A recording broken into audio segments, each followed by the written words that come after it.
All right, here we are. We are going to have a conversation about Jesus, the Trinity, all the kinds of things we like to talk. I've been wanting to do one of these with Sam for a long time, and Jess messaged me yesterday, a couple days ago, about this Father Stephen DeYoung clip about how Calvinists and their soteriology they become Nestorian, and then I messaged David, because I figured he should be part of this. And so this is how we're going to start it. That's the intro. David has a question which will flow naturally into this conversation that he wants to start with for Sam. So go ahead. Well, yeah. So Luke asked me to be if I was interested in being a part of this, and I thought that the answer was a deep yes, because since Sam, you and I have had the conversation, I've been reflecting on it more and more. And there's like a question that's replayed again and again, including this morning. I was like, I should reach out to Sam and ask him this. So when we were having our conversation on the Trinity, I talked about this Jewish image where the Father can't create the world. So he has to lay down some of his godhood to create space and a person within himself in order to create the world. Well, I don't think he lays down his godhood, but he creates some sort of veil of separation or distance or something like that. I feel like in the Jewish imagination. Right. And because to me to do this is so, even in how you explained it right there might be part of our disagreement. Sure. is in that it sounds to me for God to lay down some of what his essential characteristics are, is a kind of death. And if that's how God creates the world, then it makes perfect sense to me that the image of that God would be the man Jesus Christ. But if Jesus is not God, then how is that? Like, how do I connect this image, like your idea, if Jesus is the image of God, but God never dies, never does any of these things, like God, it's impossible for God to die, then wouldn't a proper Messiah be, I have no idea what's happening right now. Wouldn't a proper Messiah actually It's an image of Sitzum. Oh, okay. All right. Excellent. Or is that sperm fertilizing an egg, or is it both? Yes. That's great. Yes. So wouldn't a better image of a God, your image of God, I don't understand why it's not more like the conquering king. How could your image of God be still Jesus on the cross if Jesus is nothing like God? Does that make sense? Yeah. Okay. So what I think you're saying is that if Jesus is in any way the image of God, and Jesus's way of being the image of God is self-sacrificial love and going to the cross and dying, then doesn't that have to reflect who God is in some way? Then I think from there, you're basically what you're trying to say is that God would need some kind of analogous or typological reflection of that idea, and is perhaps the creation of the world, God removing himself from creation and emptying of some kind, analogous to that death. Well, but you're going to need to get one level stronger to not just say yes, right, and be like, yes, Jesus's death is an analogy of God's death, but that doesn't mean he's God. He's just an image of God, right? So what's that extra oomph? Right. So I think part of it would be actually the Orthodox perspective that Jesus is not the Father. The Father does not become incarnate. It's the Son that becomes incarnate. Right. But also a perfect image. This is like map territory stuff. What like Daniel O.G. Rose will talk about. If the map is perfect, it is the territory. Well, and so with this idea, the limitations, what you would say is why God could not become man. We could say, yeah, that's why the Father can't become man, but the Son could become man. Does that make sense?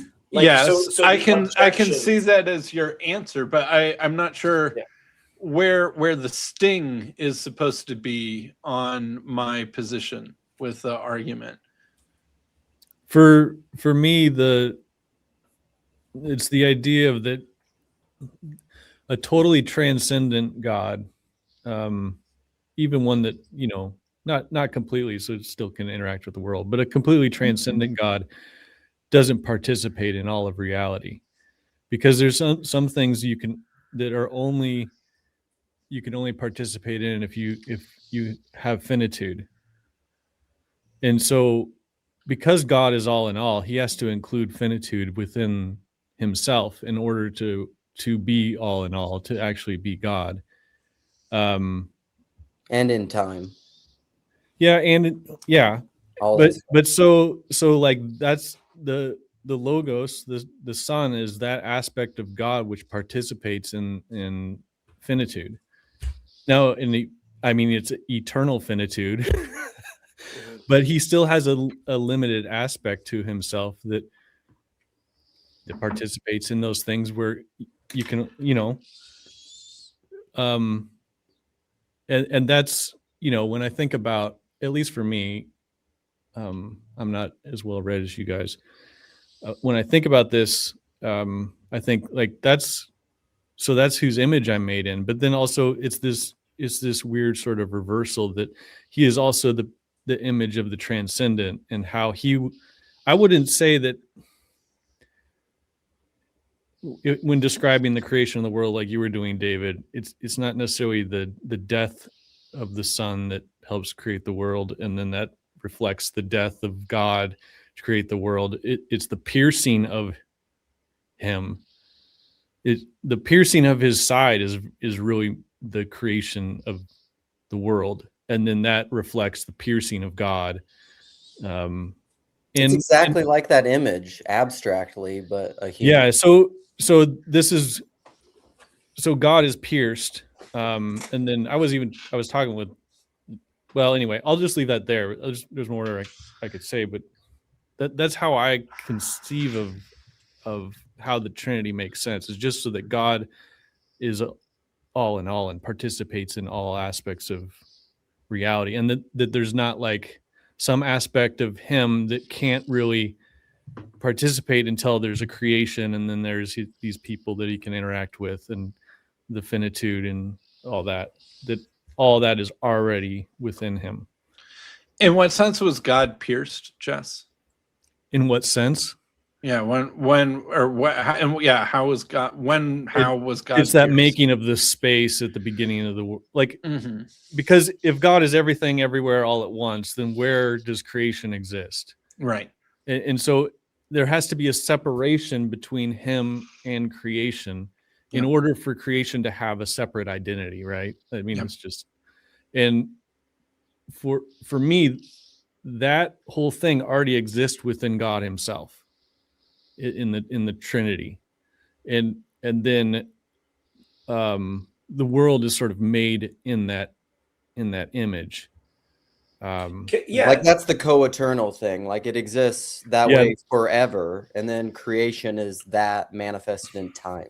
So then that way the Son pierced for us is also an image of God himself. And what ends up happening there is it's God revealing himself to us, because it's very difficult for us to interact with the transcendent God. Like there is a veil, just because in order to create us metaphysically, there has to be a separation between us at some level, not completely or whatever, but because of this separation, there's always this question of like, who is God? What is he doing? Is it good? Is it bad?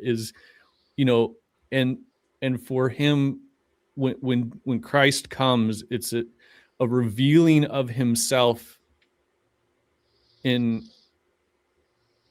it's a revealing of himself. He's opening up himself in order to say, here I am, this is what I am like. And then, and we're supposed to be in relationship with him. And this is for me, it's a loving move. He wants to fall in love with us and wants us to fall in love with him. Like it's a whole, I don't know.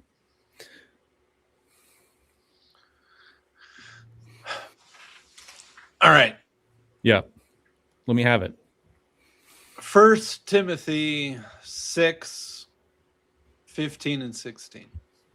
I'm not using this as a bludgeon. We trust you. Go ahead. What is it again? 1 Timothy 6, 15 and 16. He who is the blessed and only sovereign, the King of kings and Lord of lords, who alone has immortality, who dwells in unapproachable light, whom no one has seen or can see, to him be honor and eternal dominion. Amen.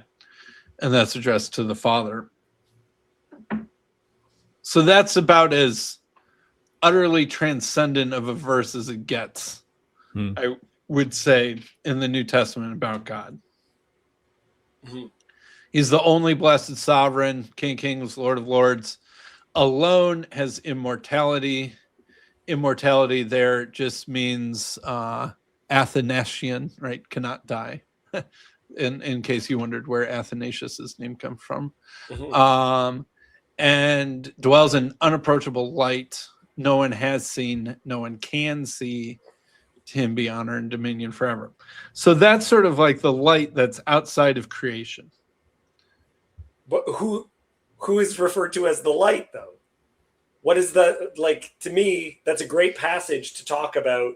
There's the Father, who's this thing, like, who's this completely separate, but then there's the light, which is an emanation that is, one could say, perhaps eternally coming off of or being begotten of that Father. What is the light separate from him? What's the light that he dwells in? The Father. Yeah. Because there's unapproachable. Yeah, but it's an interesting image, because this idea, because these are spoken of within these Jewish conversations as well. This glory, this light which shines from God. What is this, right? Like, how do we speak in these terms, right? Because then they get into like God's glory as being like a lesser divine being. Sometimes that language is used. You get this idea that, like, even with rabbinic work, that the glory of God or the light might appear to Abraham, and it's not inappropriate, or whoever, and it's not inappropriate for them to worship them, because this is not a creation. It emanates from God's very essence, right? Like that to me just is, however you make sense of it, sounds like we're getting into eternally begotten language. No? Well, I'm not sure if anyone gives birth to light, but it is at least an emanation. And there's God himself and things coming out off of God. Sure. Where does it say we see the glory of God in the face of Jesus Christ? That's 2 Corinthians 4. I think it's 2 Corinthians 4. I mean, 20, even maybe. Sam, that's also even how they posit it in the Nicene Creed, right? Right. Light, light from light. Yeah. Yeah, light from light. True God from true God. And I'm reminded of your plugging your talk with Sir Rowan Williams. Isn't it, sir? Is he sir? He's Lord. Lord, my bad. He's not a mere sir. He is a Lord. My bad. I don't know all the proper English protocol. I know, right? He's in the House of Lords. Once you've been Wow. Archbishop, you are Lord of my Lord. Sorry, Sir Rowan. He's not the Lord of Lords. He's one of the King lords of who has Kings a and Lord. Lord of Lords. But in that conversation, Hallelujah. yeah, that's right. In that conversation, he said that he would rather. I loved this part of it. He would rather, like, if you could have video. It reminded me very much of stuff that Father John Barrow said. If you could have video of the Sermon on the Mount, it wouldn't be any better than we have now. And I like that he said, because wasn't he saying if he could have video of the Sermon on the Mount or spend time with St. Peter, he'd choose St. Peter. It's because of it's the same thing. My personalist knowing spidey sense was tingling. That's right. It's the same thing, because the person is the only way you can know. Otherwise, it's abstracted. How is knowing God, if you don't know him through an incarnate person, you can't know him. It's all theory. Yeah. It'd be interesting. I was thinking to myself when you first said he wouldn't want to go see the Sermon on the Mount. I'd be like, yeah, because he doesn't speak Aramaic, right? But then I started thinking that might be really interesting to hang out with Jesus, where like you already know the words that are in the Bible. I just want to see the personality that comes forward while he's saying these things, and you're like, I bet that was the bit where he talked about whatever A plank in your eye. That's the lilies and Solomon, you know. Yeah. I can tell by that little grin that he had at that bit. Okay, I'm a little dumb. Sam, what did the Timothy passage like? How is that responding to what I was talking about? I'm not. I think I'm still laying the table, right? Yeah, it's please. talking about this God, the transcendence of God. Mm-hmm. And it also mentions the immortality of God, I get this, Sam. I want this secondary part from you. Yes, we all get, and I accept and think you're completely right, and sound like you're describing the Father. I totally get that. How does that God, who is so transcendent, he could not possibly interact with creation? How does that God interact with creation? Because my answer is the Son, and that the that's the answer. I think that there have been improving upgrades of interaction. For example, 2 Corinthians 3 and 4, right, which is sort of where my mind was going next. We talk about how Moses goes up on the mountain, right? And we've got, you, David, you and I have talked about this one, about Moses goes up on the mountain, seemingly sees God face to face, but can also not see God face to face. Right. And there's some kind of interaction with God's back and God putting his hand over the crevice. Mm-hmm. And it's like, do you see God or not? And it's like, kind of. And it's a little bit unclear how to make sense of in what sense he saw God and what sense he didn't. Well, and I don't know if you saw my conversation with Joseph, where he said, no, like if God's veiled, then it's okay. If there's something in between. But then the point that I made to Joseph was that it refers to it as a miracle that they saw God and didn't die. Well, if it's not a miracle, Exodus doesn't say that. No, But Joseph's the Talmud or something says that. Well, no, just his perspective is if there's these veils or it's actually through angels, then that's why they don't die. But my response to him was the text states it as though it's a miracle that they saw God and died. So I want to hold it still as a paradox, which is if you give me an explanation as to why it didn't kill them, that it wasn't really them seeing God face to face in a way that would kill them, that it's no longer miraculous that they didn't die, right? Well, I think it's not miraculous that they didn't die. The New Testament says multiple times that the law was given to the Jews through angelic mediation. Right. Yeah. Galatians says that. Hebrews says that. I think Stephen's in the book of Acts. Stephen, as he's getting martyred in the book of Acts, says that. Yep. And that's obviously referring, at least in some sense, to the Sinai event. The way that I would understand things, and also that 2 Corinthians passage, I'm bringing it up to try and answer this question, is that Moses comes down from the mountain and his face is shining and he puts a veil on his face because even this reflective glory residue that's gotten on his face is too much for the average Hebrews to bear while they're in the desert with him. Right. Are you the kind of friend to tell someone if you see God on their face? Yeah, but cover that up, man. You're too glorious this morning. I often tell Luke that he's just looking too glorious today and that he needs to tone it down. And so I think that a dualism that I have is that the new covenant is really categorically different and better, but hyper resonant upon the old covenant.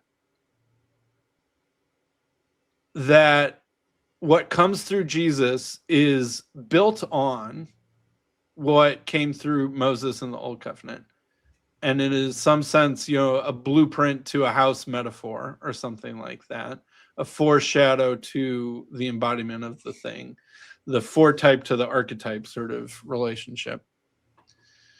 And I think that this is very important for Christianity to work in some way. And this is what our Jewish friends and brothers don't particularly like about what we have to say sometimes, is the categorical superiority of the new covenant to the old covenant. And part of what's categorically superior is the directness with which God is accessed through Jesus now that was not available prior, due to like that Exodus passage where Moses sees God's back, or kind of sees God, kind of doesn't. I think we are to understand that that was mediated and veiled even for Moses in some sense. It's a little bit hard to make sense of the hand over the crack language and the seeing God's back, but it was, I think we are to understand that it was not God in his fullness. And that Paul makes quite clear in the 2 Corinthians 3 transition to 2 Corinthians 4, that just as how Moses's face had glory coming down, how much even more so does Jesus's face have glory from Jesus having a more direct encounter and closeness to God. So And what about the light of the transfiguration? I mean, is that the fullness? So Moses and Elijah are also at the transfiguration, right?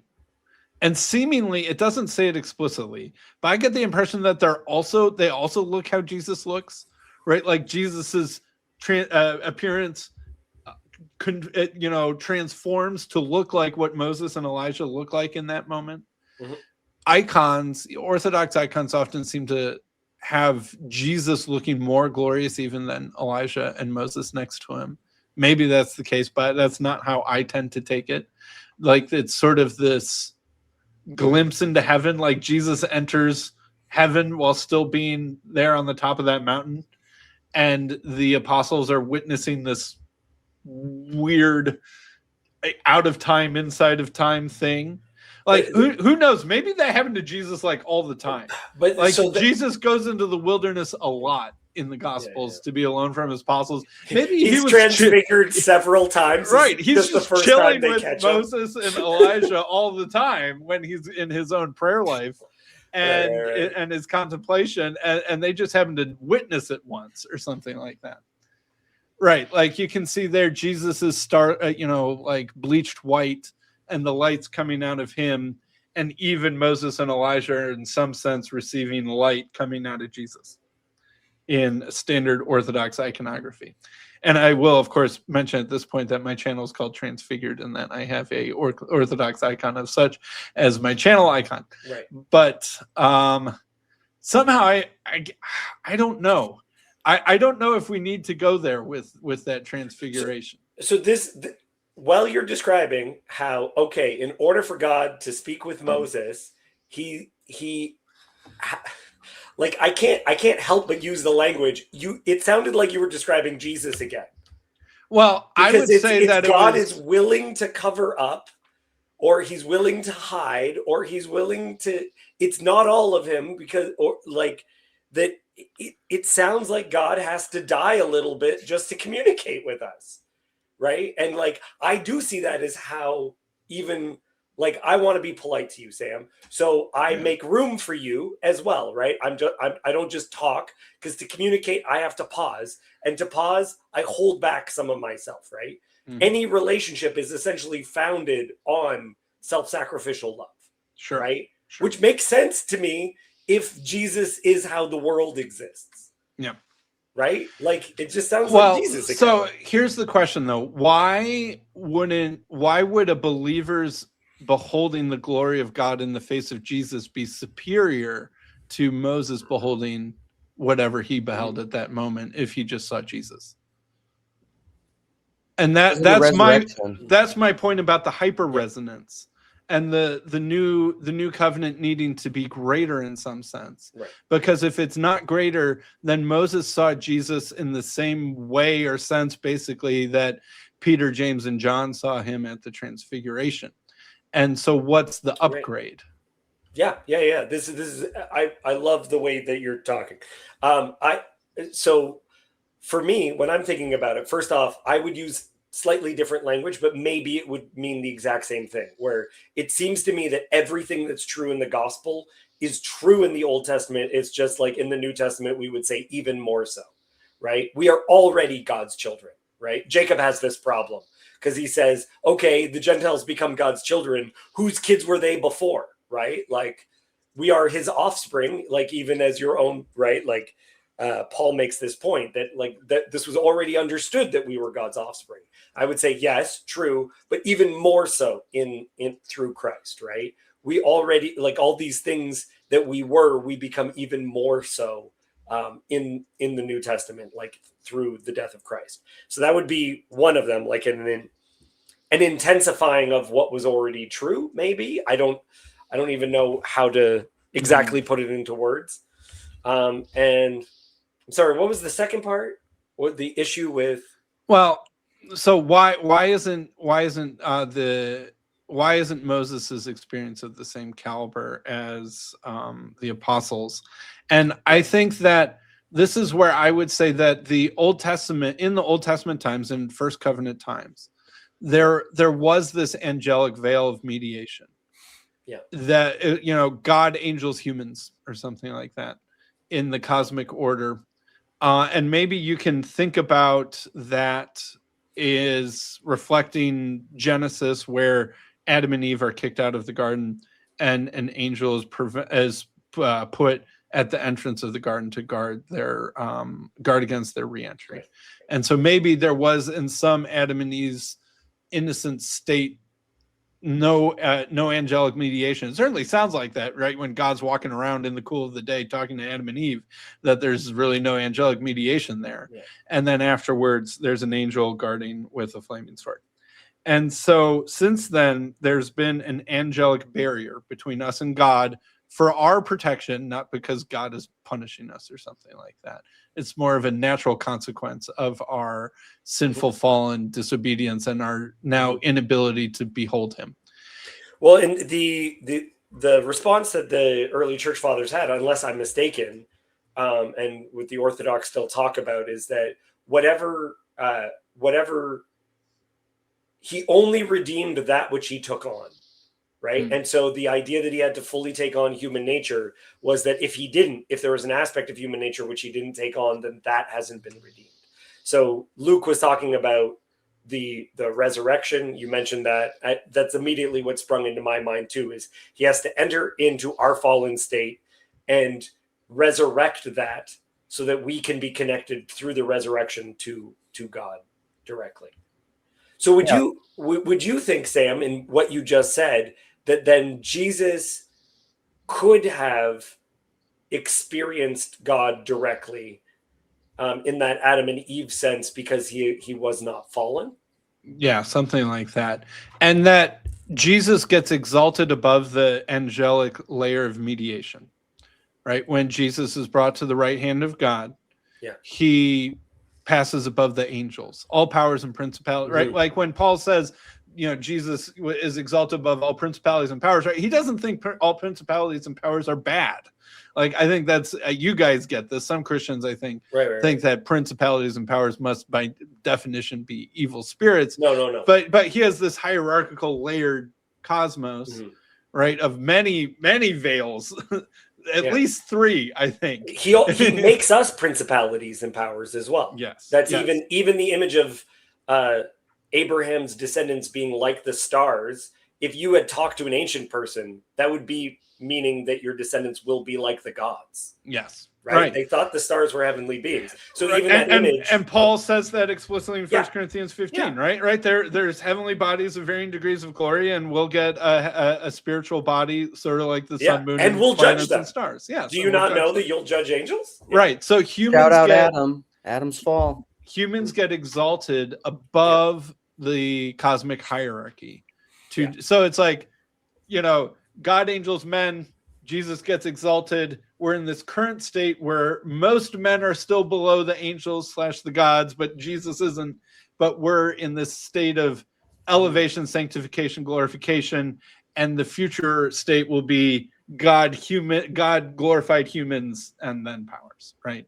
And I kind of like the idea that one of the things that Satan is motivated by is an attempt to prevent this from happening, right? He does not like this idea of humans usurping the angelic powers, and so he is trying to get him and the angelic powers that will cooperate with him to prevent this from happening. I actually sort of like that as a cosmic motivation for Satan's activity, and that's why he's the anti-Christ, the anti-human. I mean, I've started having it. Go ahead, Jess. I mean, that's the book of Job. It's the accuser making the accusation, and then what happens at the end is that Job is elevated to the status of this mediator. So we start the book with the accuser making the accusation, and then end the book with Job being raised to this status of mediator. Yeah. I've been thinking about it, though. I was watching a video of someone getting arrested. I don't know if you've ever seen this, where there's no way they're not going to be arrested, right? We've reached the point where obviously whatever clear lie you're saying to the police, they're not going to stop. They're going to handcuff you. It was someone, they got burritoed. I don't know if you're really fighting, they put you in they have a blanket thing that's structured so that if you're so unsafe, even because maybe you have a weapon or something and you could still access this, they wrap you in something and you're like this in the back of the police. So something's happening to a woman, and she's reached a point where there's no way she thinks that this is going to be effective. It's just she's, for lack of a better term, so disobedient that she just can't stop. So I've started wondering this because I see sin as being suicidal. And I think that's technically what it is. Yes. So even if Satan knows, he does not have any conviction that he's going to win, he just can't stop at this point. It's I know I shouldn't, and that through that he'll redeem the entire world, but I just can't help myself. Yeah. Well, that's Leviathan. God uses Leviathan's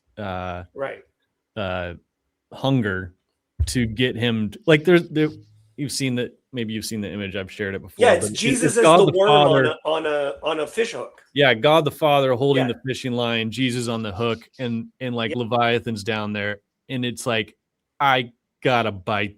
I know if there's a hook there, but I gotta eat him. It just looks so good.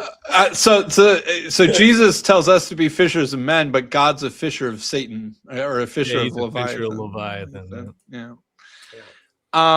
So I mean, I don't want to be too defensive or to deny what you're saying, because I think that I'm often misunderstood as having. No, we understand you perfectly. Great. The best of us are, Sam. As having a lower idea of Jesus than I really do.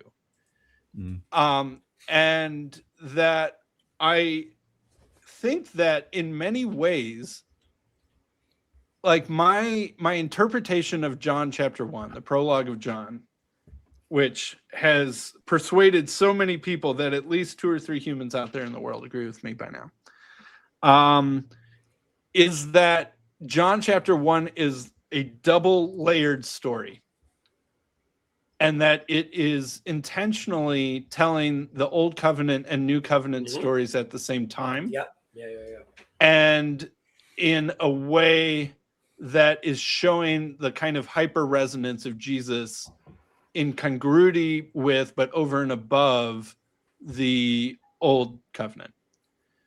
And in the way that God speaks and then light comes forth, Jesus is God speaking and God's light coming forth in an even greater sense than in the original creation sense. And that in the same way that God's word came to God's own people and his own people heard it but did not receive it and rejected it, right? That refers to, I don't know, there's lots of times more bearable for Sodom and Gomorrah, right? Yes, It's as though they're hearing more than a prophet, more than an angel. Right. And in the same way, Jesus as God's word comes to his own people. And though this people is made through Jesus, it rejects Jesus. And I think that you talked about, like David, you mentioned earlier, there's like a greater sense of what it means to be children of God. Yeah.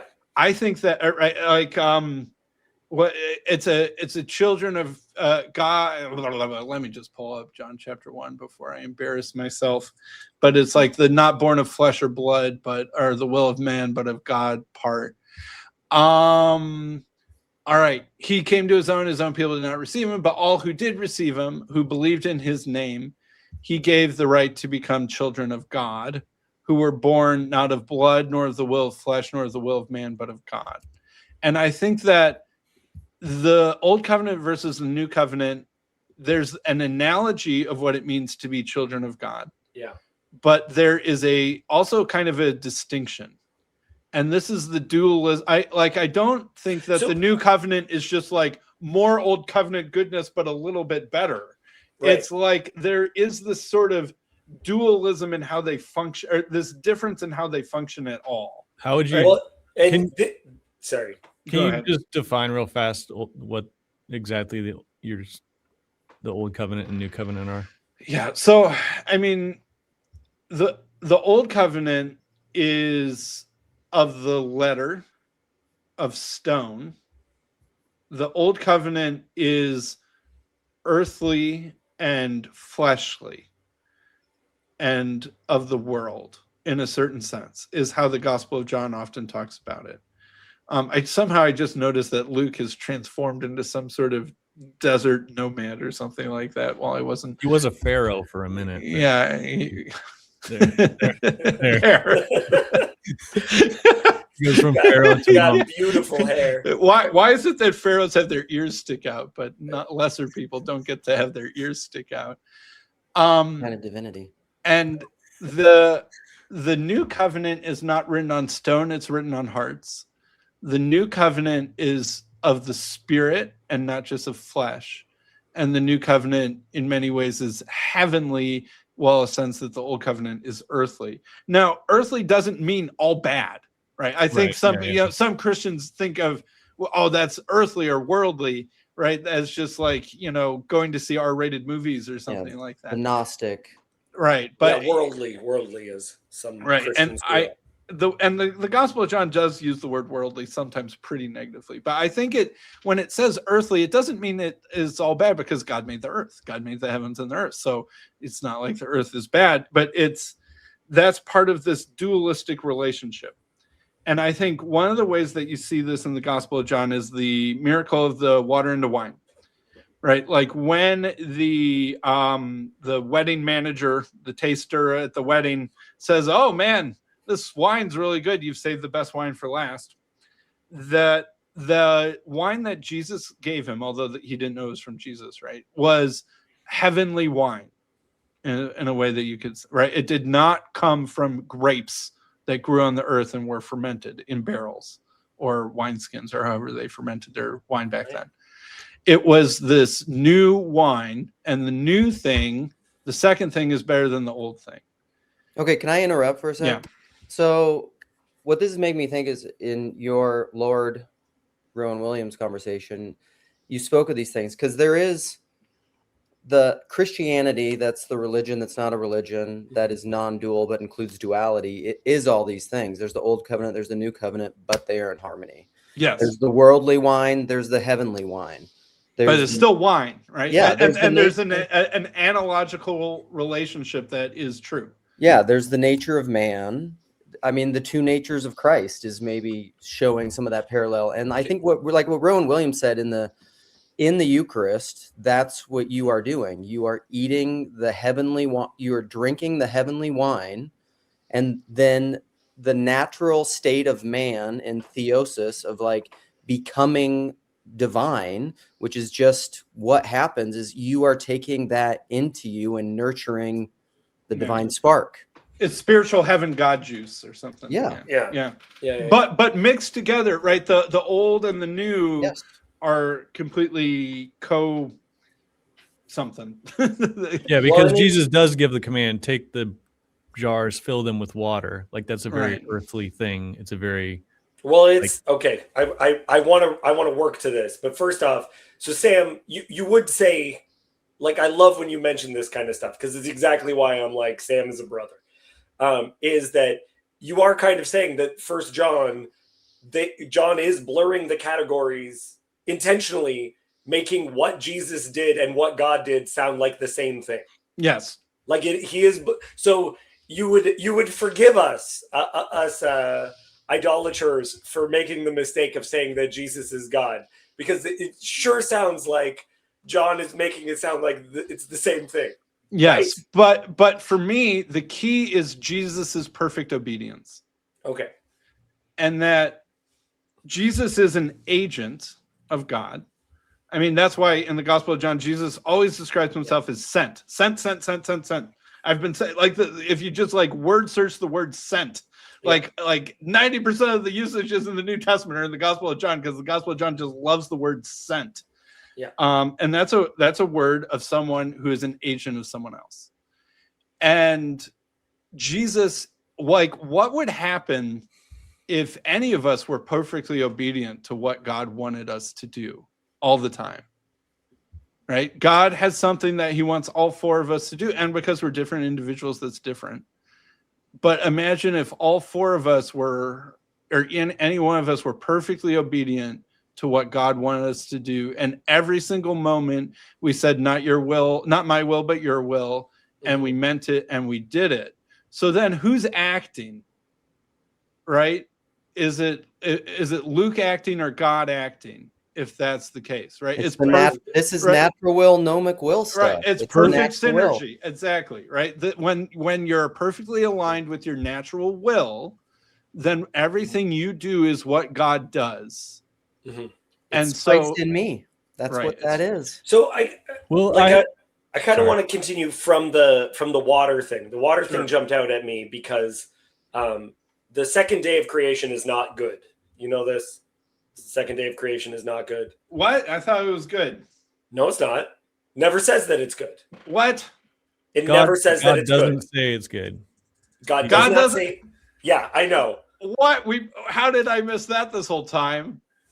So I think God just forgot it. I think you're making too much. no, He does make it up later. He says It's the good separation twice of the later. waters. yeah, it's right? because he says good twice later on. So this is Okay. my theory as to one thing that Jonathan Pajot has not said, but he's getting at. Is that the whole story is about the marriage of heaven and earth, because Sure. it's not good for man to be alone. Yes. And when the waters part, when the heavens and the chaos Uh-huh. that that's the one thing that's not described as good. Interesting. So I think that's what he's getting at as the marriage of heaven and earth. Yes. And that's the piercing. This is the piercing. This is the we're talking piercing. This about. is all it's that not stuff. good that God is pierced, but It's it is necessary for for everything else creation and everything. for the bride to emerge. And then you have Christ as the groom. So how we become, because we're not just God's children, we are also the bride. But I don't see any place where Jesus is referred to as the bride. I see Jesus referred to as the groom, but that puts him in the position of God, that we become united to God. Well, who's officiating the wedding? I mean, You need an officiant, right, of a wedding between a groom and a bride. I think the uniting is like, it's given this sort of sexual imagery, which also is used in Judaism, even of Sabbath, of like, I don't want to get into it. You don't want to get into Sabbath sex? Yeah. Fine. The Sabbath is queen. Oh, but it doesn't matter. So this idea that we're brought in, like, how are we married to God? And it sounds to me like it's even the eating is the same image, right? Is you become one with something either by eating it or by sleeping with it, right? And we become one with God. We enter into God's life through eating and becoming the bride of Christ.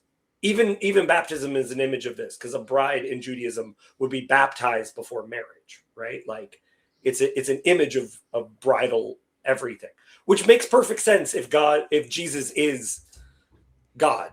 but you're like, he's just the stand-in for God. It just doesn't seem enough for me. He's God's son. I feel like we're all right. Where do I want to go next? Can I ask Let Yeah. can I ask just a, it kind of goes back to my other point. I think it goes into what we're talking about. Maybe.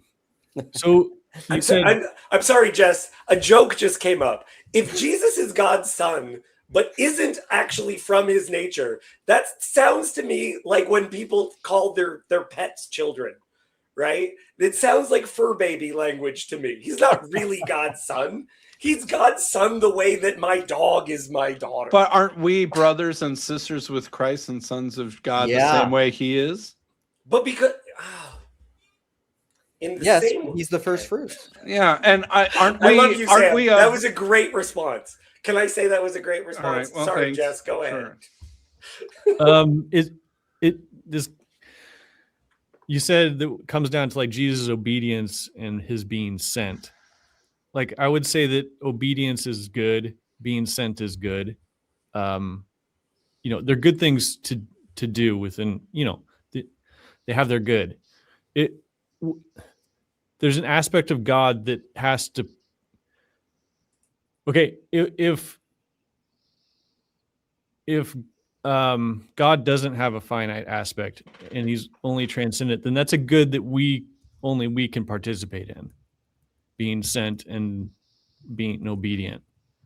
And so you get into this, for me, it's a problem because like God doesn't participate in being sent and obeying. But then if Jesus is God, then he does already participate in that. And so those good things are already present there before he asks us to do them. Like it's not like it's your dad telling you do this, it's good for you, and your dad doesn't do it at all. He says obey and be sent by me. And you're like, well, that's I think I see where you're going, Jess. I think a risk of that. Sorry, I'll try not to vary my distance from my microphone. I think a risk of that is that you would still have to say that God the Father doesn't do those things, but God the Son does. mm-hmm. And then you would end up saying that God the Son's better than God the Father. No, just that I don't know if this is right. He just participates in a different, at that part, there's some things that all persons of the Trinity participate in equally. And then there's some that make them unique in whatever aspect. And I would just categorize that is an aspect of the Son being finite. And that's what enables him to participate in being sent and being obedient. I have to say, it's not a good day unless I get a call from Hank Cruz. Hank, I will talk to you later. Sorry for the interruption, but I wanted to make sure that Hank was seen in this conversation, and that when I don't answer his calls, it's not just because I don't want to talk to him. That's just Hank. I want you to know that out there. What if Hank was calling me? Hank's never called me. He'll call Paul in like 2 minutes, and then he's going through his speed dial list loop. Is this like an energy essence thing? Because ultimately we gotta fulfill on the Christology, soteriology stuff. Yeah. Because what does it mean for God to die, reconciling death? All right. Yeah. I think I'll try and tie this knot, and then we'll try and figure out if the Calvinists are Nestorians. Right. Yeah. I think that for me, my understanding of what Jesus does is that he is like the zipper that unites heaven and earth again. And that as he's going through his life, it's sort of like the zipper being pulled across, and that at every stage, because of his perfect obedience and submission to God, it is God acting through him, uniting heaven and earth back together. So is Jesus doing what God's doing, and is what God doing the same thing as what Jesus is doing? Yes. And I do think that is my way of understanding. I was bringing up John chapter 1, but, verse 1 says the Word was with God and the Word was God. right? It doesn't, and there's multiple grammatical ways to sort of take it. The word was divine, the word was a God, the word was the God, what God was, the word was, like blah, blah, blah, blah, blah, right? It's a little bit ambiguous grammatically, but I take that as basically saying that because Jesus is such a perfect image, and he who has seen me, has seen the Father, and I and the Father are one, that there is this synergistic collapse of the distinction between Jesus and God. But I think it's God the Father that is synergistically collapsed in Jesus. And it's not the second person of the Trinity that's united with the human Jesus. The human Jesus is united with the first person of the Trinity, so-called. And that is what it means when the Gospel of John says, the word was God. And then book it ended because John doesn't do anything accidentally. When Thomas sees the risen Jesus and says, my Lord and my God, and he uses it not just in a descriptive sense, it's like the God of mine. And in the Gospel of John, the God is different than just saying God without the in front of it. The God is like capital G, God of Israel, God.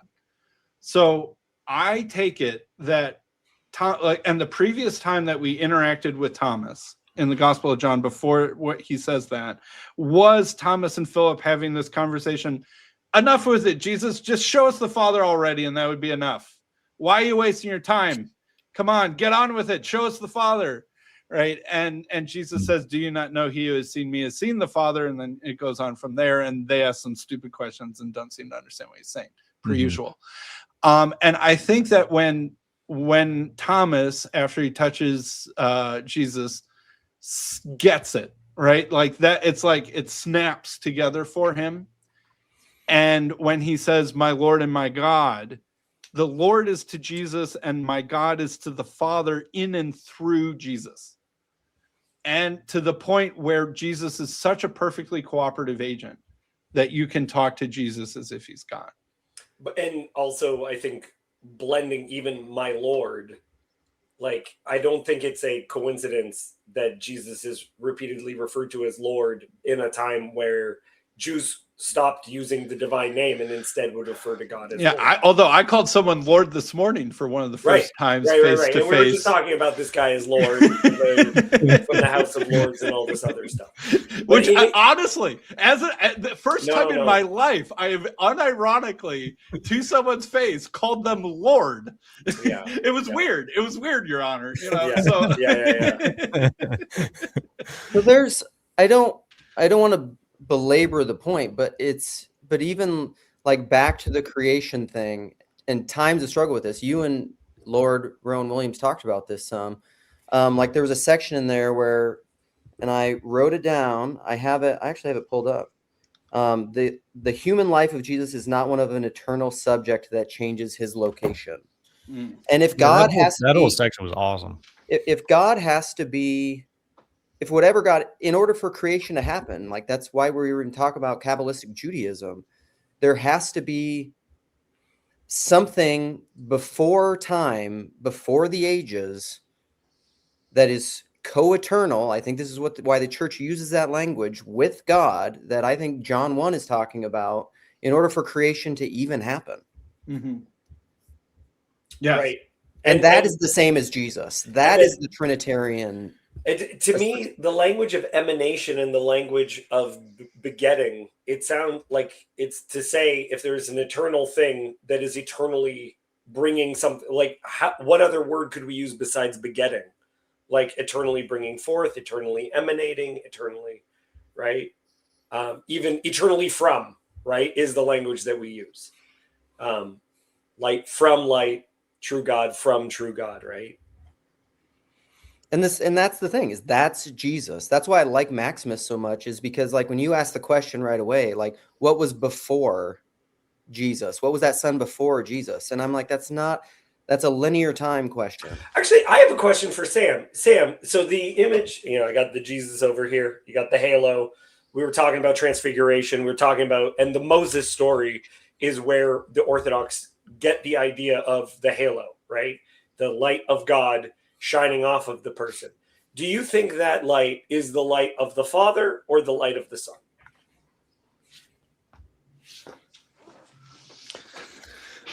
Oh, that's a good question. What does the light of a monistic Father even mean? Yeah. So, I mean, is there what, David? Do you think that there's a distinction between created and uncreated light? Yes. I know that this is a big thing in Yes. Orthodox mysticism. Yeah. So, help me understand what you mean by the distinction between created and uncreated light. So the way that I would think about it is, if we're talking about something like the Transfiguration, is what is revealed on the Transfiguration something separate from Jesus, or is it Jesus's true nature being shown? Yes. Is it that they can see him as he truly is, or is that's the introduction of my channel. Sorry for interrupting. Yes, but Yeah. the point of my channel being called Transfigures to see Jesus as he truly is. Yes. Okay. Yeah, as he truly is. But Yeah. this idea is that, as you were saying, traditionally, Elijah and Moses are shown differently. They still have halos, but they're not emanating light the way that Jesus is emanating light. Right? So there's a way in which Jesus actually is revealing himself on the mountain of transfiguration, and where the Elijah and Moses are revealing something else.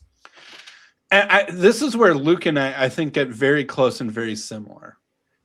Is that what is, because at one level I want to say, like, Servetus has this weird idea that I'm still trying to wrestle with, that there is essentially in the uncreated realm this realm of forms. He's very very Neoplatonic that way. And that in some sense, the course of history is like all of Chronos time is already written in a timeless way. All the truths of that we know through our created experience are already eternally always true. And I think of it almost as like this, like house of glass forms. Like Servetus tries to get it. It's like he uses a lot of stained glass window imagery, right? There's this uncreated light of God, and it's almost like this kaleidoscopic image of all of these different forms. There's even a form of Coke Zero. There's the form of microphones. There's, equals MC squared. There's Michael Jordan hitting a perfect free throw while closing his eyes. Right? Like all, in some sense, like there's this outside of time, chromatic is a chronological sense of all eternal truth, and it looks like Jesus, right? Humanity is the form that contains all forms, and it's sort of like in our mind, in our nous, we can behold all forms. We can think about the forms because all of the forms are already inside the body of Christ in this outside of time way. This is the eyes, the lamp of the body. Eyes are the lamp of the body. And so it's like this uncreated light showing through the kaleidoscope of Jesus's body nous, right? That reflects outward and is all of the stuff. Because all of the stuff can fit inside the omniformed, as Servetus calls it, form of Christ. Omniformed meaning all forms are inside the one form of Christ, because in him are all things. Mm-hmm. And I think I agree with that, but I'm not sure in what sense that is I like to call that the Word, and I don't think it's quite proper to call that the Son. I think it's proper only to call Jesus of Nazareth the Son. But so the idea as the Son being of the same substance of, like, your child looks like you, right? Your children look like you, right? They come from you. They are made up of you, right? Mm-hmm. And right? I think it's in some sense not quite right to say that God has a form. I think God is above and beyond all the form. So Right. That's also yeah, very in the, Neoplatonic to say it that way too. I said this when we were talking before as well. It's like we think of a word as being separate from the human being, but in a very real sense, my breath, my ruach, my spirit, my pneuma, proceeds from me, leaves me, and the form I use my mouth to take produces the words, right? So the word, in a very, very real sense, is coming out of me and possessing you. And we lost that with written culture somewhat, yeah. In this idea, Christ as the child, as the son, as the son meaning the thing that's actually made up of, like, its entire essence derives from its father, and proceeding from the father as a word does. This just sounds again like eternally begotten. That's what that sounds like to me. And I don't think that I wouldn't call it begotten. I think that begotten should refer to Jesus's birth in Mary. And I don't think it should refer to the relationship between God and these forms of truth. Even though in a certain sense you could say that chronologically the birth of Jesus is outside of time. But that's why we call her the Theotokos. But there's a secondary part to it though, is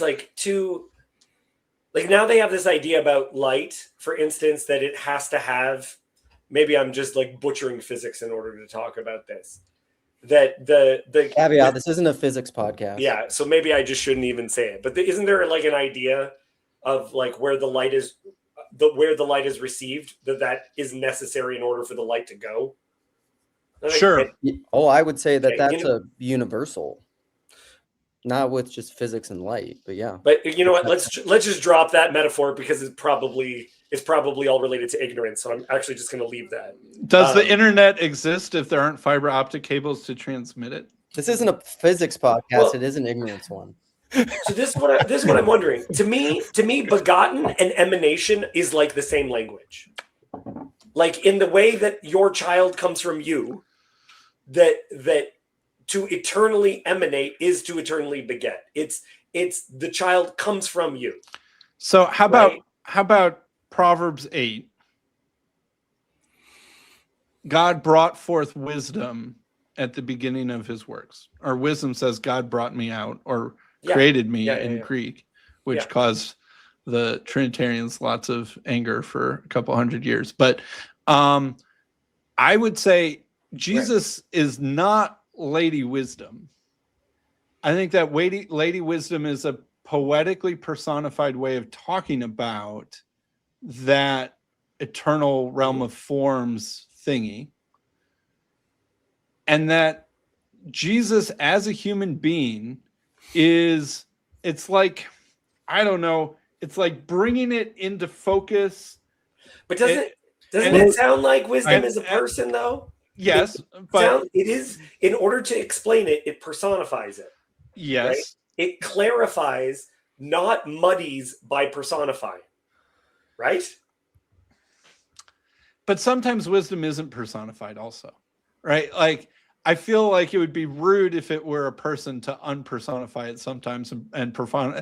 Like, if I were to treat it's okay to treat my car like an it, and then sometimes personify it when I'm feeling especially affectionate for my car. But I would never call my wife an it, right? That wouldn't go very well. But even the way that it appears as a woman, to me, is getting back to this uniting, becoming one with.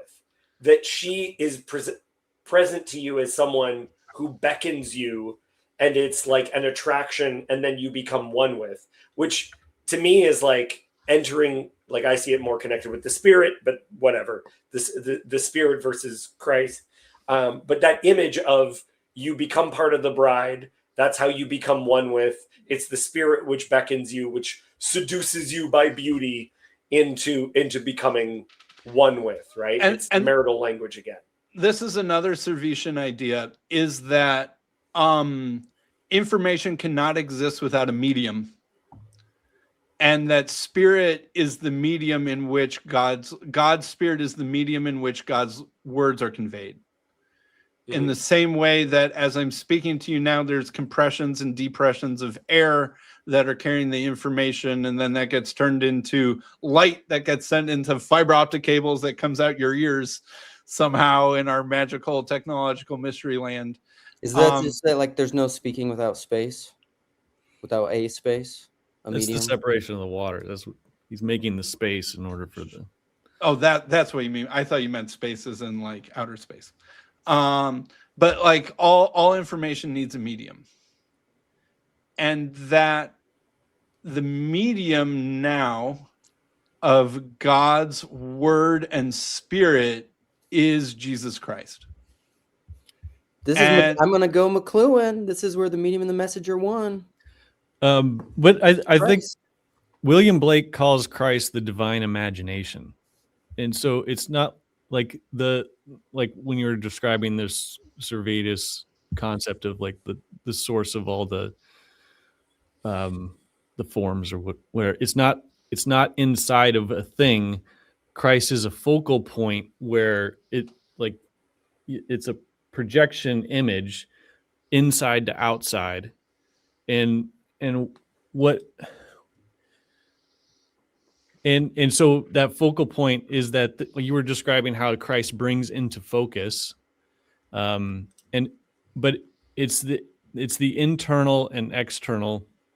It's also the heavenly forms and then the creation. But when you think about it, there's a way that, like Sherry talks about this kind of stuff. Like when you look at a tree, it's not just a tree. It's more than a tree, but it's almost that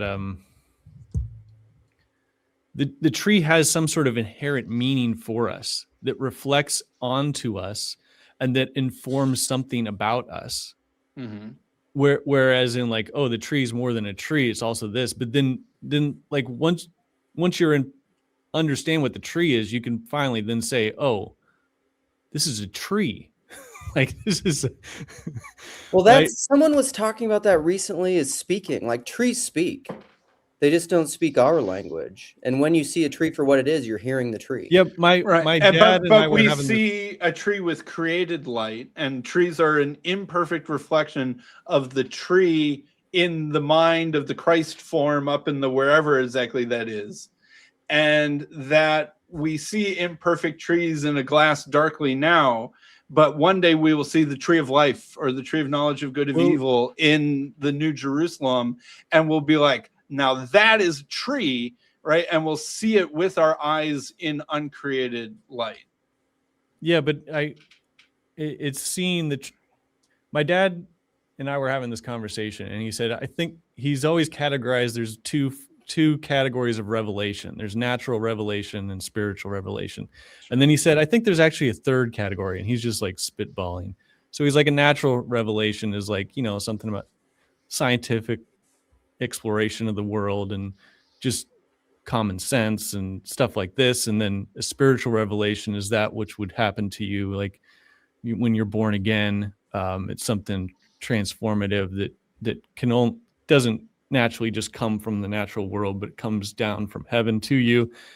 And then he said, there's also a blue sky revelation. And I was like, what's a blue sky revelation? He's like, and I have to describe this part, because with tears in his eyes, so it runs in the family a little bit.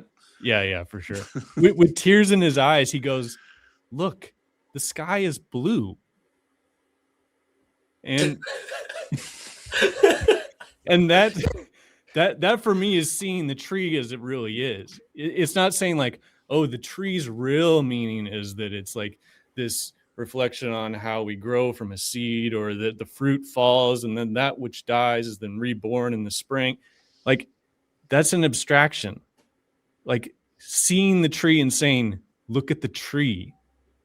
Like that's actually, tree. This is beautiful, Jess, because you just gave a great illustration of you emanating from your father and being the image of your father being connected to who you are and why you weep. Yeah. Weep so gloriously. I have a question for Sam that might seem like it's unrelated, but why in your image of Christ do you think that we participate in his death through the table and through baptism, right? Baptism, death, and resurrection. There seems to be more of a connection with us being connected to Christ's suffering and resurrection later, as opposed to resurrection right now. Yeah. Why are we trying to unite there? This can circle us to soteriology, and we can finally start taking shots at our mutual enemy, the Calvinists. So I think that although Rowan Williams is a Calvinist, that's the funny thing, right? Like but he didn't choose to be. He was only predestined to be one. He right, because he was born in England.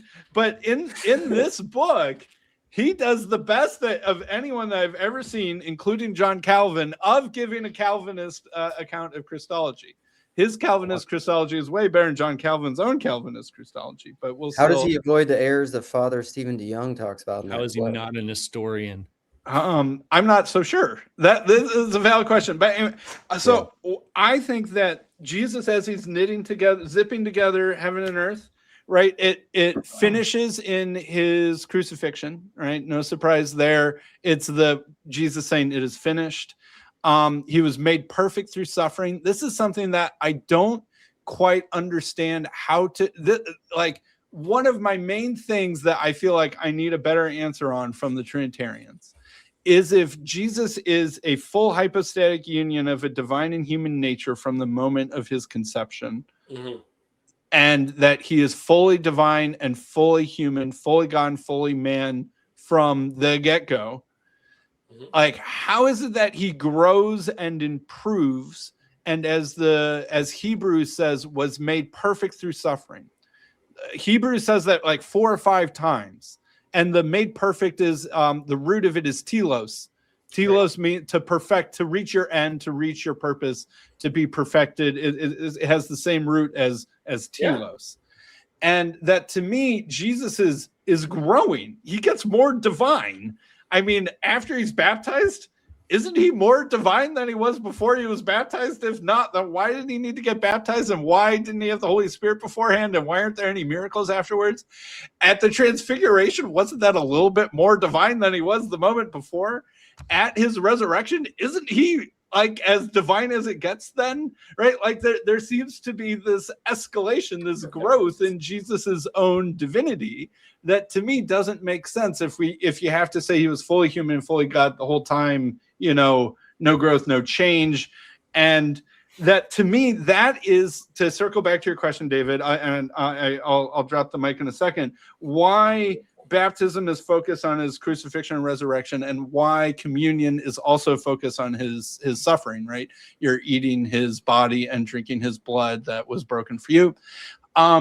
Is that is us, because like the weirdest verse in the New Testament, the one I still am like, what the heck, is 1 Corinthians 15 something or another, where the first Adam was a living soul, right? Nefesh would be the Hebrew word, but in Greek it's psyche, right? He was a living psychological, which is the Greek word for soul. And the second Adam became a life-giving spirit, pneuma. And that, to me, Jesus becomes a life-giving spirit at his resurrection, where in some sense that I still don't really know how to quite articulate in a way that doesn't just sound super weird, Jesus unites with the Holy Spirit. And that when we are baptized, we receive a deposit of the Spirit in us, which is the same as saying in Christ in us. Yeah. And that's like the one-time thing. And then communion is our regular, like you become part of Christ's body in baptism. And when you're part of a body, if you're a member of a body, you get regularly nourished, right? My hands get regular blood flow that has nutrients and blood in it that keeps them part of my body and keeps them nourished. And that communion is our regular recurring nourishment, keeping us within the body of Christ and even growing more and more into it, I would say. Yeah. I wouldn't just use the language of like nourishment as something exterior, it also becomes the thing we're made out of, right? Yes, like yes. so You are that what you eat. we are becoming Christ, right? Yep, We are consuming him, and so as time goes on, we're made up of more and more parts of him, right? And Like, Servetus thinks that is incredibly physically literal.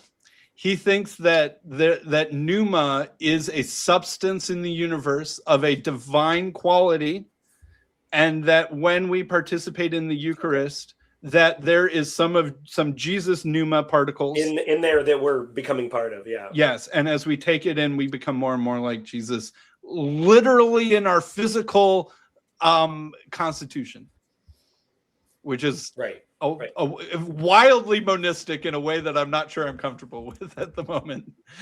Well, okay. Sorry, there's just so much. This is so much fun, Sam. It's so much fun. Sure.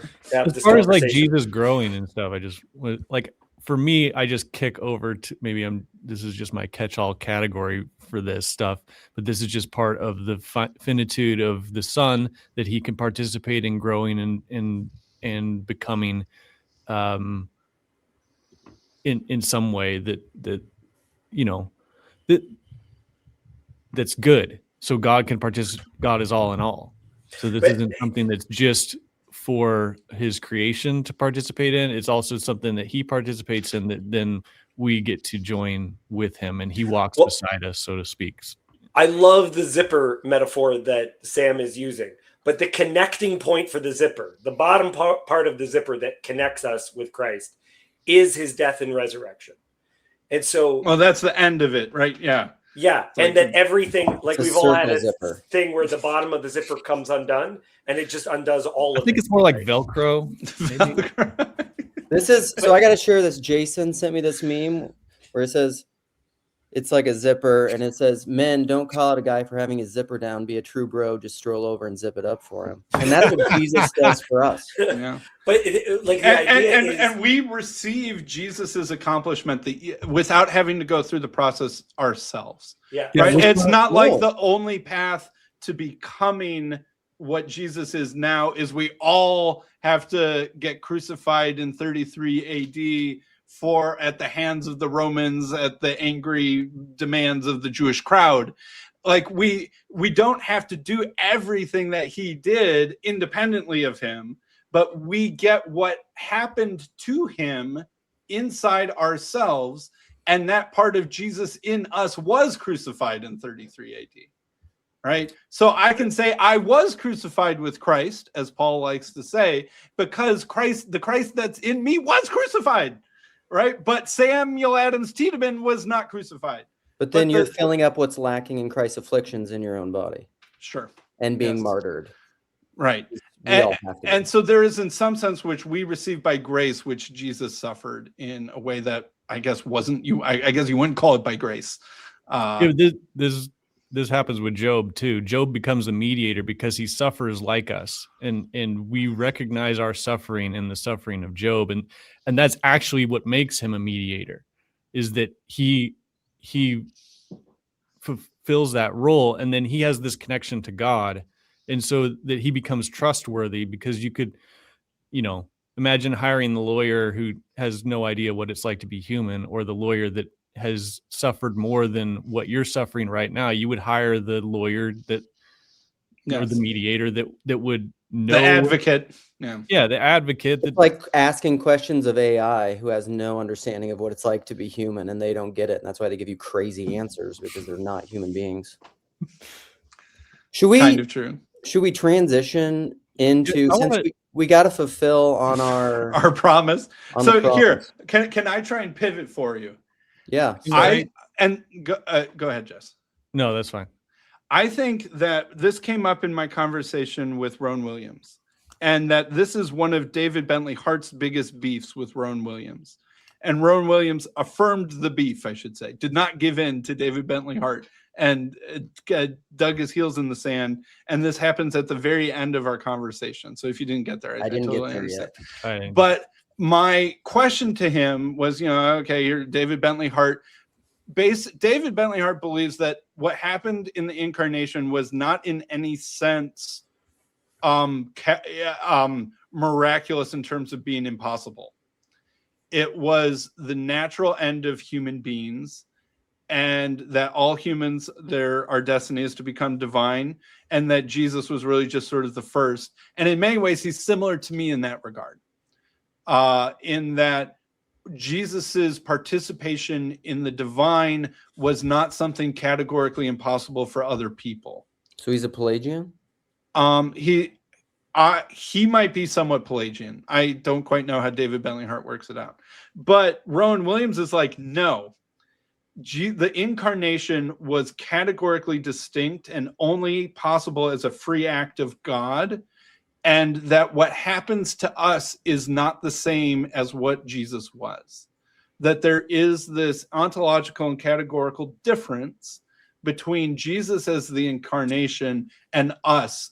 We become conformed to his image, maybe we become pretty like it, but we don't become what Jesus really was in the full sense, because we don't become identical to him in the same way that Jesus is not identical to the Father, but right. They are, yes. But Rowan was going further than just saying we don't become identical to Jesus, that there is still something different in the way that Jesus was as an incarnate person than we will be even in the resurrection. Not just a difference of identity, but a difference of kind or something. And that it's not right. He like Rowan Williams said something that's like, I don't know if this is brilliant or terrifying, that it's good for creation to not be God. Whereas David Bentley Hart says, no, the good of creation is to be God. And if we don't become God, then that wouldn't be good, and God's willed this to be good. So, right, like in David Bentley Hart's theology, creation and God are the same thing in the final, analysis and in the eschaton. I feel like we've actually come full circle, because at first we were talking about the actual good of God almost coming into the world through different authorities, not through a single authority, but through different mediators, right? That essentially we are bringing God into the world. Like we are, part of being God's image is bringing him into the world, dispensing him through that. But that, I don't like using the word dispensation for obvious reasons. Why not? Why not? There's lots of dispensations. But this idea of proceeding forward from like that, it's moving through, and that there's a beauty in that, the reuniting of heaven and earth. So it is a uniting, but the husband and wife maintain it. It just becomes very confusing language. I never become bread, right? I'm eternally becoming, participating in communion, like that kind of movement. I see that, but yeah, it sounds to me like it's the problem of the one and the many. Like, and I kind of understand the solution to that as mysterious through the Trinity. I don't know how you resolve the problem of the one and the many. I am not sure how I do either, but I think the question is Rowan Williams an Nestorian? He has in the final analysis, there is still a categorical distinction between creation and uncreated, and Jesus being categorically unique and uniting them somehow in a way that could never be reduplicated, because there's still going to be a divide and a distinction in the final analysis. And that begs the question of how the human nature and the divine nature really actually relate. Well, this is my, what is the distinction being made for, I guess, is the question. Because there's, I kind of think, like, in my mind, the proper way to go, the reason why you'd want to make a distinction is in order to make a space to preserve something. So I think, like, the 100% man, 100% God, we have to make that distinction because there's this, at least in Trinitarian thought, that you all of a sudden run into this problem. You're like, was Jesus like God wearing a skin suit? Was it just a man who was like pretty good? You run into this thing. And so what they do is they posit these two natures, that then preserve the mystery of who Christ is without diminishing either his humanity or his divinity or coming up with strange sort of hybrids of whatever. So it's like there to preserve like the mystery in John 1. And well, and don't you think like you have to have distinction to have, if being is communion, like that book, that is the title of a book, and if the whole point is communion, you have to have a distinction to have communion. You have to have difference. yeah, That's unity and multiplicity right there. You have right. to have difference. And to even have like one. the idea of God in his incarnation takes humanity in with himself so that we could be brought with him into communion with him, you know, so like it's bringing heaven and earth together, God and man together. Right. You know, In the tradition, Adam is created as a hermaphrodite, and the feminine is brought out. Right. There's a famous, like, Rashi's interpretation of that is but what that means is the Adam that feels he's lacking a partner is actually an Adam that contains everything that it is to be human. Yeah. But he's still like, I want another.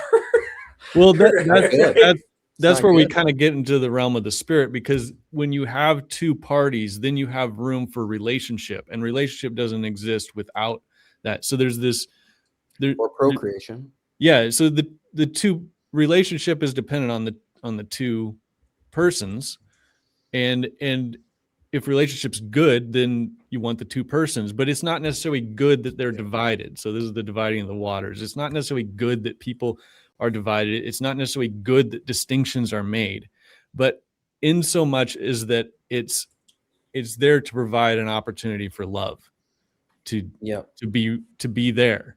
And it's a prerequisite.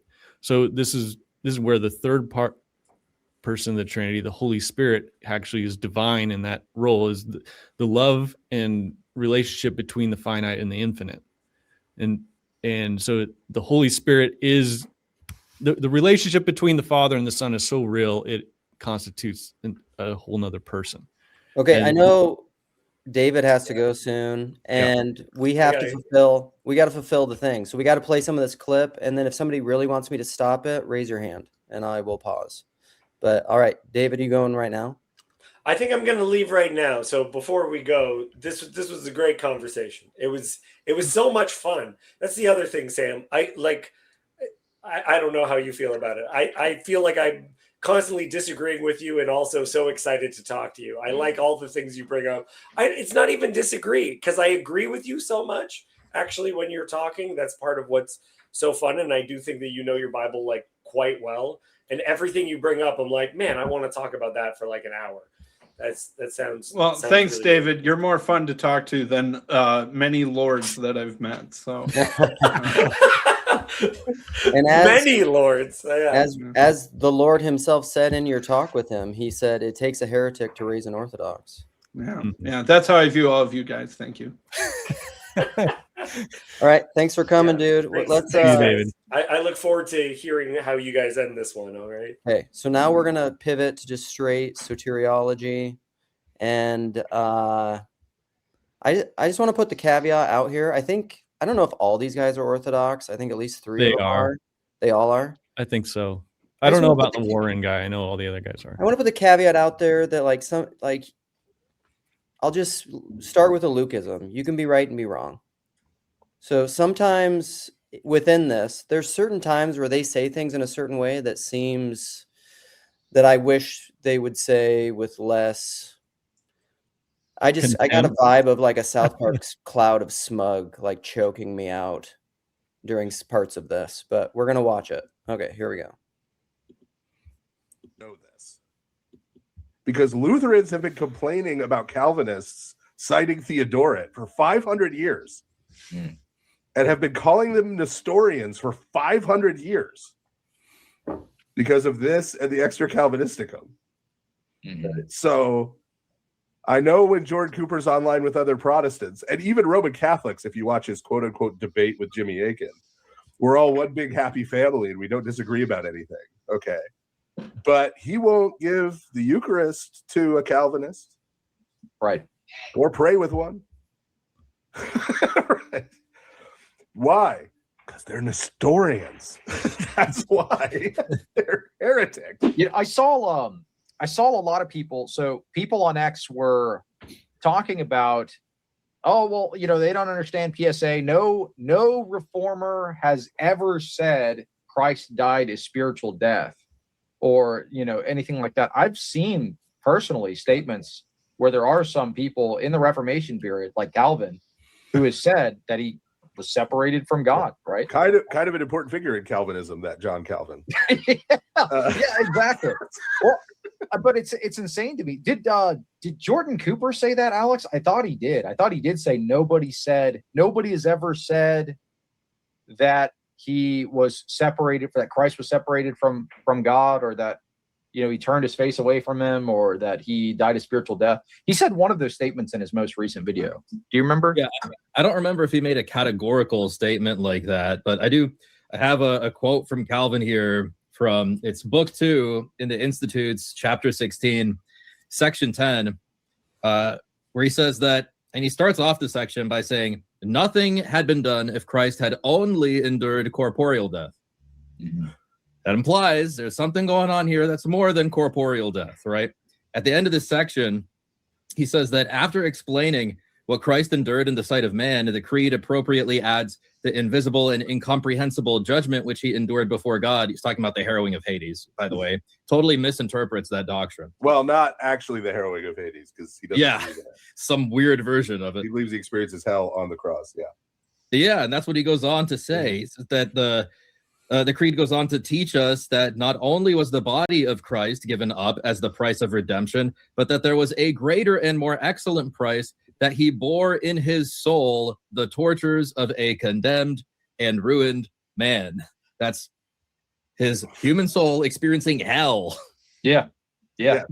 Everyone uses this damned and condemned language, right?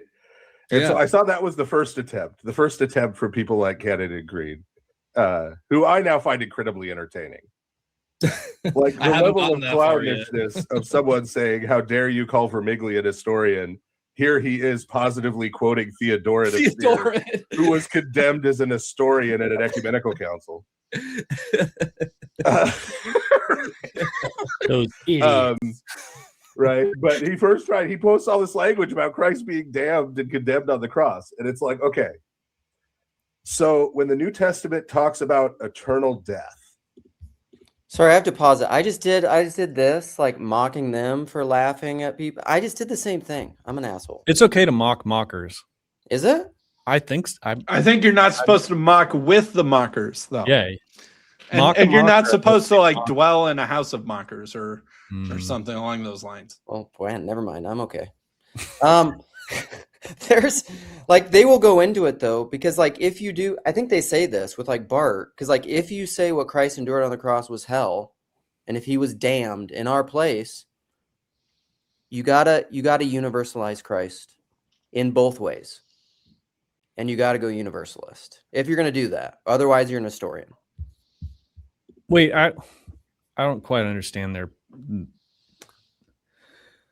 I don't understand their point here. Like, and I don't. Can you clarify, Luke or Sam? Do you know what they're talking about? I think that this is another one of those things where I'm glad that I just feel liberated from having to dodge heretical label categories from various church councils 1600 years ago. But I mean, it's always a struggle for a Trinitarian or a Chalcedonian to say, how did Jesus die? Because God doesn't die and Jesus died. So some answer to that question has to be made. And I think that one path, I think I texted this to the Paul Vanderklay, or a secret thread that may or may not exist. Oh, no. That there are basically three ways for a Trinitarian to explain why Jesus died. One is to go Nestorian and just say the human died, but the divine didn't.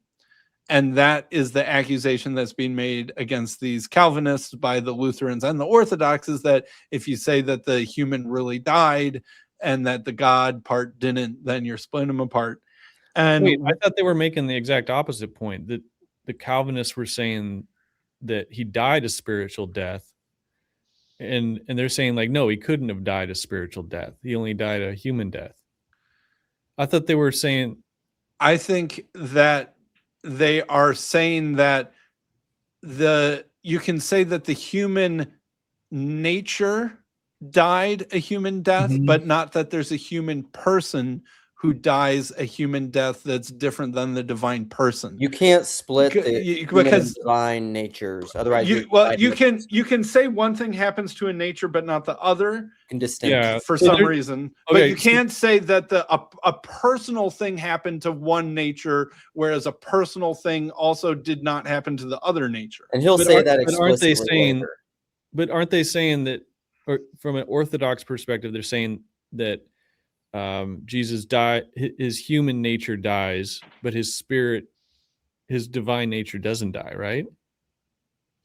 Yes, but I think they're also going to want to say that the divine person does not die, but only tastes or experiences death through the nature. Through the And so human they'll nature. want to avoid the spiritual death connotation, because that would make it seem as if there's a full separate person there dying, as But opposed is to a it- nature, which often kind of just sounds like the body, honestly, dying.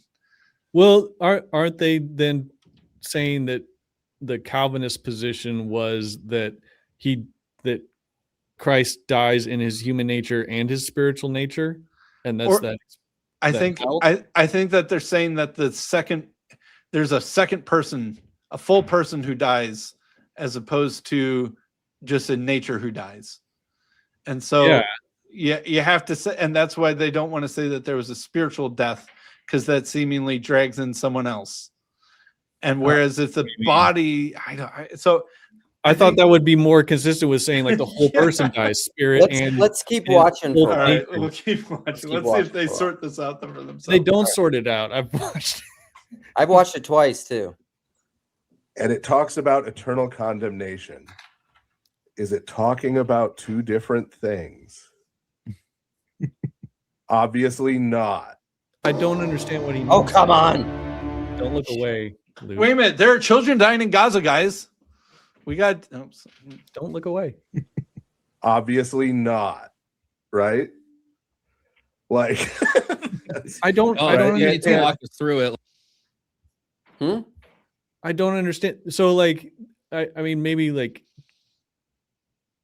so they're saying like Calvin says that his spiritual nature dies on the cross, and that death looks like eternal condemnation. I'm not like, isn't that what he's saying? And then he's saying that this is Nestorian, but for me, it seems like it's keeping consistent with both the human and the spiritual die. The whole person dies. I'm not saying it's correct or whatever, but I don't understand what they're arguing against, I guess. Yeah, let's keep. I mean, Okay, keep going. I don't even know how to respond yet. Let's keep going. Okay. Like we're 5, I guess. and if we're talking about eternal death, right? Well, sometimes you got to dog walk people through this stuff. I agree. That's what I'm saying. Like these Dog people walk. apparently have doctoral level degrees, and you have to Yes. dog walk them through this stuff. If it's eternal death, okay, is it eternal physical death? Well, no, that would deny the universal bodily resurrection, which we all believe in as Christians. So if it's not eternal physical death, what kind of death is it? Right. It's eternal spiritual death. Okay. So obviously, So that's the thing. He's saying like because we believe in the resurrection of the dead in Revelation, but Yeah, the also good like ending. one of the things I would push on in here is like they're talking about eternal as an infinite quantitative duration of time, which is always one of my problems. Like Mhm. that's we already spoke about that a ton. That is Yeah. not what the Bible means when it says eternal. So, I mean, that's a problem I have with this, but Christ didn't experience that from a Calvinist perspective for an eternity. But as Calvin is very clear to say, and all of these other people say very clearly, Sproul says it very clearly. Rubinelli says it. Everybody says it very clearly. He experienced that damnation, that eternal spiritual death on the cross. He took that punishment. That is the punishment. So when they Citation, start please. doing this well, he felt XYZ, I say, okay, so is that the punishment for my sin? See, and I think that's part of the problem. Sorry, because like if you're saying that he experienced eternal punishment and you think of that as an infinite duration of time, you have to be a universalist because clearly he didn't, Yeah. because he was resurrected.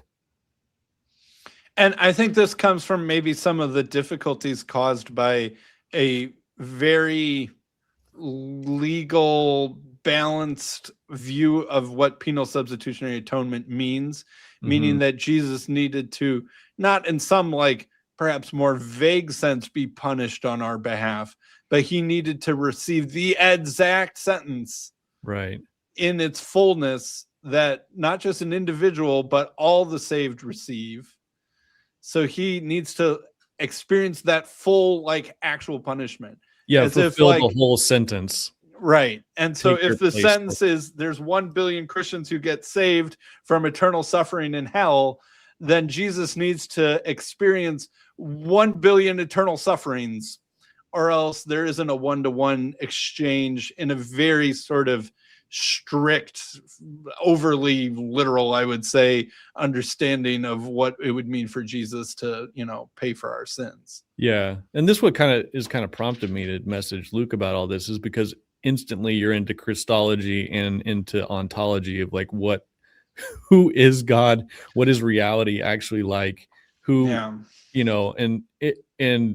trying to, maybe you have like a nice system of soteriology developed and you have like a bunch of answers, but as soon as you like delve into these other areas, then all of a sudden God has to be somewhat evil or no, Father DeYoung will talk about that because let's try to get through it all. We'll maybe try to stop. But I maybe gotta have get four, going here in a bit. 4 more minutes. Okay, then I'll just play it by myself when you guys leave. Fine.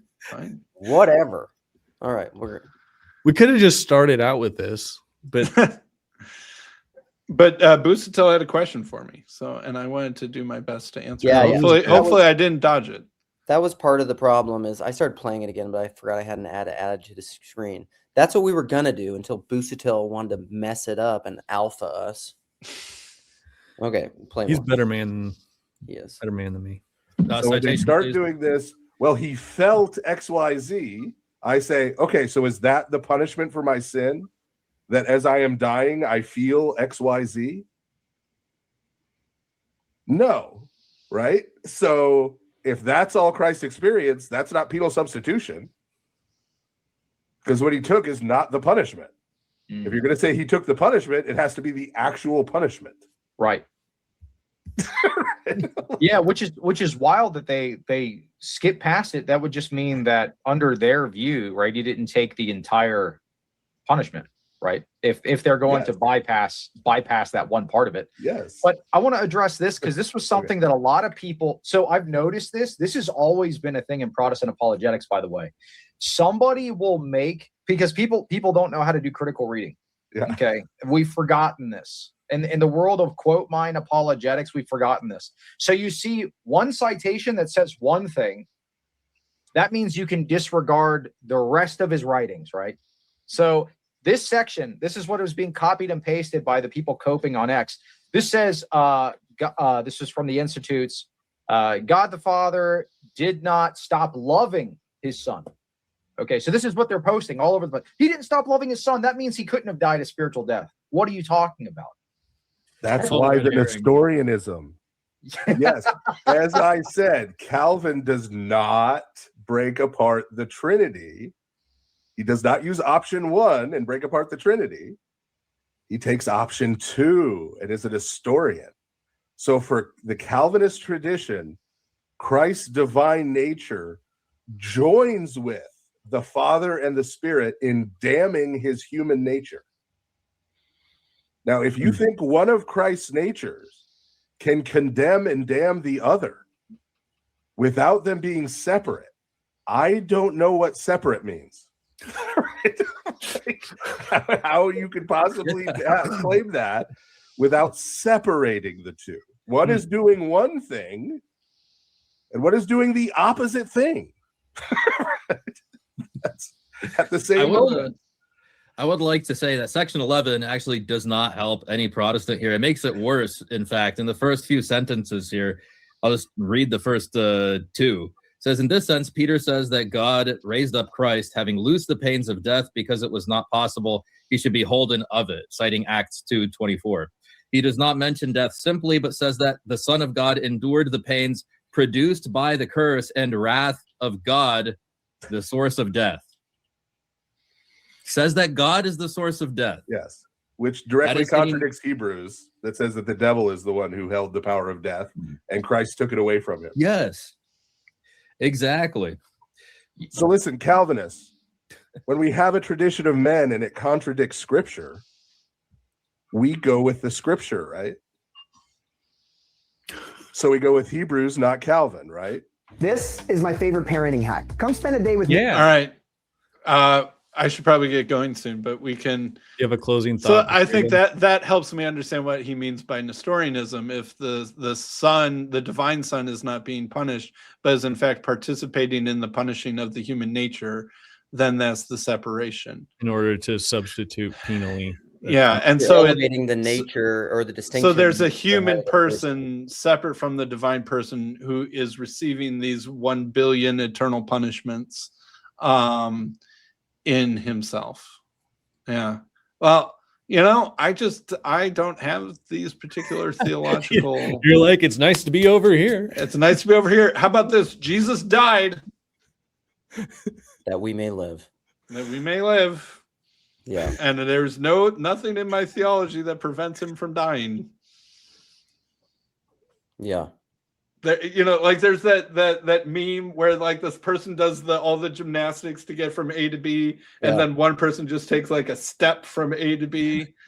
I feel like that sort of situation. So I'm gonna finish playing it. You guys could go, you can put a comment or something, or we can talk about it more later. But I do wonder about death of God stuff, and because I am interested in some of that kind of death of God theology stuff, because I think God is really beyond all those categories of like God cannot die, but he also cannot not die. He's beyond all of those categories. So All right. I'll just point back to 1 Timothy 6:16 where we started. All right. thanks for coming, Sam. Okay. Goodbye. This was fun. Bye. Thanks, Luke. Thanks, Jess. I appreciate it. Will you leave me too? Not yet. Okay. Let's keep playing. I gotta get past there. I'm gonna play off screen their more. stupid ad. Okay. Here we go.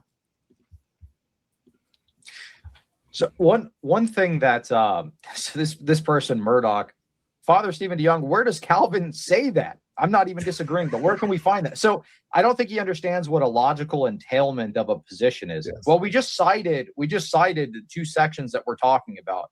We're talking about the logical entailment of holding that position. John Calvin doesn't come out in his institutes and say, "Hello, everyone. I am a Nestorian. I believe the two natures of Jesus actually can act against each other." You're not going to find that in the institutes. But Vermigli essentially does that. Vermigli wrote a text called The Dialogue on the Two Natures of Christ, where he sets out what is standard Calvinist Christology. Okay, you will read Vermigli if you go to a Calvinist seminary and study Christology.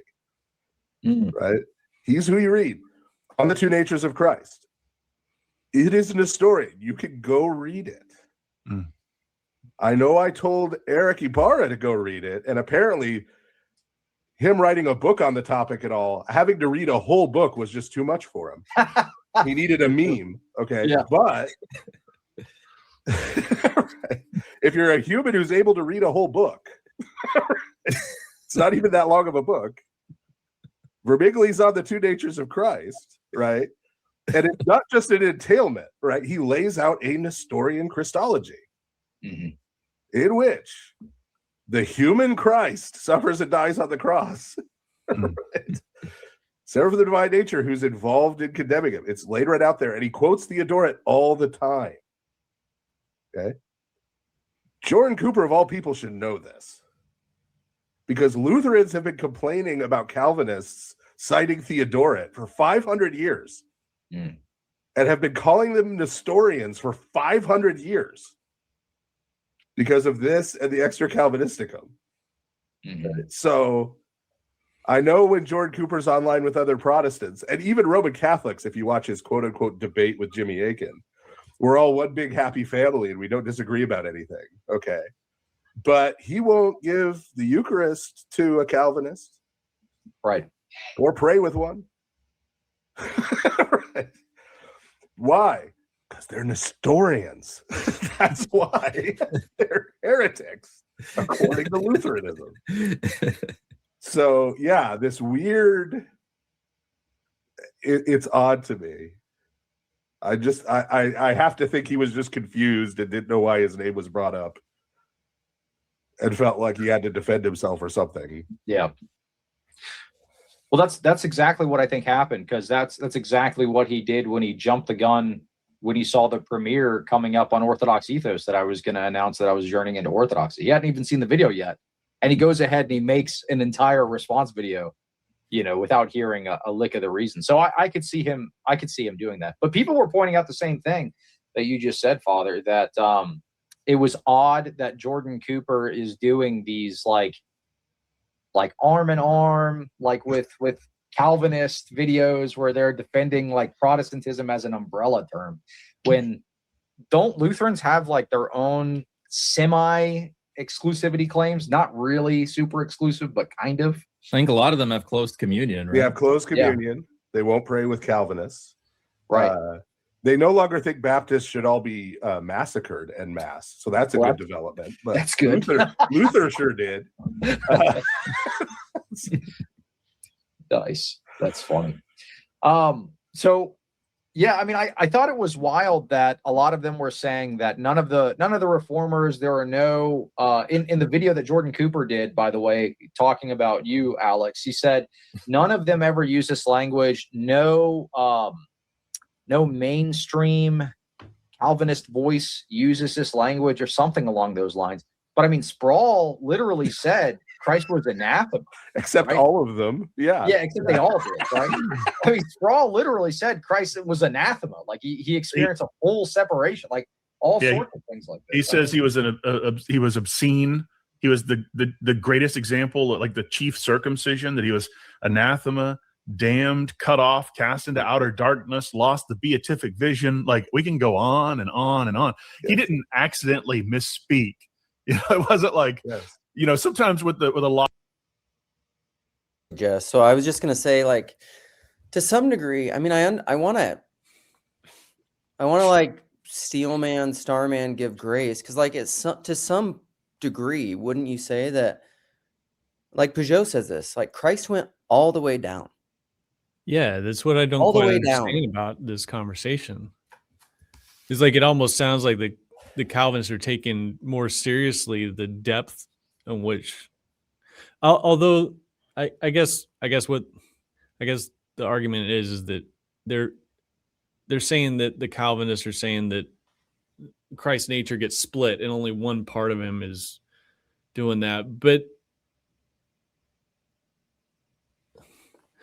yeah, this is where I don't understand, because like, let's keep his natures together and he goes all the way down. What about what's that? Like, am I wrong to be thinking that, like, I feel like that's the story is Christ. Well, I mean, that's part of that's like the fishing, right? You're fishing with Leviathan, with Jesus, who has both these natures. Leviathan eats him, but death cannot hold the perfect human being, God man. And so death gives up all it's dead. Like isn't that the idea? Well, yeah, that's what I think is, like, whenever David and I had that talk about the comedy of Christianity. There's kind of like a joke at the end of it. It's like, oh yeah, he dies. Really, he goes all the way absolutely down, but even then, like, death can't hold him and he comes back to life. Like, it's sort of, but that reveals something about the nature of reality, where we thought death was the end. That like all we have to do is imagine further and receive the sort of the the testimony and we just see Christ again resurrected, and then we're like, oh, reality is a lot more different than I thought when I thought the death was this end. So Yeah, we were talking about that privately. That's where like darkness becomes not darkness to you. Yeah, That's yeah. a non-dual thing. And it's not saying there isn't light and dark. It's just like you've transcended the darkness. The darkness is no longer scary to you. It's like suffering. It's almost like Phlebas sent me this article on the impassibility of God, that he doesn't essentially have emotions, but like that doesn't mean that it simultaneously doesn't mean that God feels nothing, like he's stoic. There's no emotion. It's also it's simultaneously that he has infinite emotion. Right. It's just like he's beyond the having emotion or He degrees. watches the sunrise and he says, "Do it again. Do it again." Yeah. It's and so I don't. Yeah, when George MacDonald's talking about the childlikeness of God, and he's like, God is like a child, and he sort of has this enthusiasm for everything, and this that is, yeah, it's not a stoic thing at all, but it's also beyond our sort of. It has to be beyond our emotions, but it has to include them as well, or something. So when God, I think it's basically like that. Dark is not darkness to you. When the perfect God-man goes into death gets turned inside out. I think that's just what it is. And it's almost like this is where a little bit, like even the talking about the natures of God. I mean, I understand a little bit of why the fathers in the early church did that and why they made all these distinctions. But then I think the danger of that is then you can have these kinds of conversations that I think end up just like obfuscating more than they clarify. Right. Yeah, just like that. This is why I'm thinking like you make the distinctions in order to protect something. Like even like when the Bible gets canonized, the reason why it got canonized is because people kept putting out edited versions of their own canons. They were like, okay, this is the canon, this is the canon, and they're obviously wrong. And so then in protection of those, they get canonized to protect. And so like, but then you can forget that, and then you can idolize scripture and you worship scripture instead of what it's meant to point to or what it's supposed to do. And so like there's always sort of this double danger where you like make the distinction in order to protect, but then once the distinction is made, then you can use that distinction to then divide and actually do harm or whatever. Yeah, that's we've talked about having that conversation of naming and the problem of naming, but then you can have something in name only that isn't actually doing the thing that the name is supposed to do. Christ and Antichrist. Right. It does the opposite. Yeah. Yeah, should we keep rolling? I gotta go. Okay, I think this. I don't know. You're gonna keep going. I'll finish it. You're gonna finish the whole video? No, it's just this clip, which is like it's 5 minutes. Another 5 minutes. Okay. I'm here. A lot of words, you can stumble into error. Just RC had just a lot of error with a lot of words. Yes. A Lutheran defending Calvinist Christology is just like a new level of absurdity, like in the world. Well, it shows. Right. It shows the fear, I think, that you see within the Reformation of them losing just the popular arguments and the online arguments, and they are losing en masse. And so there's this fear of, well, let's lock arms and let's be friends today and fight to retain this gatekeeping role. And if we can survive, then we'll turn around and slit each other's throats metaphorically later, but it's motivated by fear. I mean, this is, by the way, I would say and I would put this in the category. I don't want to do too much commentary because I know you got to go, but like that's Christian YouTube thing. It's non-zero sum stuff. So like even in playing this, I don't want, like, that's the spirit, is like you dunk on these people to like win for some other reason, but it's very much the Jordan Peterson is like, that's not winning. Yeah, Like if yeah. you win an argument with your wife or with another person, you're not winning just to like beat them down with facts and logic. Like I'm playing all this stuff to try to talk about the issue, but obviously like we're friends and having conversation with like a very Jewish, non-Orthodox Protestant dude and Sam the Unitarian, and Mm-hmm. I'm I'm liturgically Orthodox, but like very Yeah, and Protestant I'm based. literally a member of a Calvinist church. Right. So it's like, I think we can all have strong, but that's what we're doing in TLC. Is like we can in a pluralistic space, we can all have very serious conversations about this stuff where we disagree, but then come to like higher understandings together. Over 90% of what I know about the Trinity, I've learned since I've known Sam. Right. So like, Well, and like all this stuff they're talking about in the video, like no one in our church talks about any of this. Like, no, like if I ask Right. them who was Christ, like I told you this in a message, but in Sunday school, we just say Christ was 100% God, 100% man. Right. We kind of just leave it at that. And like, and we never get into what whatever Calvinist said that every Calvinist has to read in seminary about how the divine nature then condemns the human nature or whatever. Right. And like I don't even think our pastors would even No. like, And they talk about some of that in the clip where they say most of the people who are Calvinists aren't really Calvinists because this is what Calvinism entails technically and historically. But then PBK said that like most confessionalism is like skin deep at most churches. Like most people don't know what any of this stuff means. But then that's my whole beef with confessionalism. Then what is the point of that naming? right. That is not actually the thing anymore. Then what is that doing? Yeah, that's just signifying something in order. That's not even real. It's making a distinction between things that aren't real. They aren't even real to begin with. Right. And I'm just like, okay, that seems dumb. All right. Oh, you're not playing it. I never put it you away. It dumb. just stays on my counter. Every time you stop, they play a commercial. I know. They're so sneaky. Would be to point more reasonable tactic if you're a Lutheran would be to point out how many of these sticky issues you avoid. Yeah. Right? Like pointing out that they don't hold to PSA. Right? They hold to a version of satisfaction theory that has its own separate problems. They're not actually holding. Right? They don't hold to PSA. What's that? They believe in baptismal. Yeah, that's what he's saying right now. Right? Yeah, they're not. Practically speaking, we're not holding to it. Right. Yeah. Like in an act as if way, because that's not what you really think. You're just adopting the label in name only. Yeah, because your dad was or whatever. Right. Which I don't even hate. But then that's my problem with beefing with like the midwit level people who want to argue with me about it.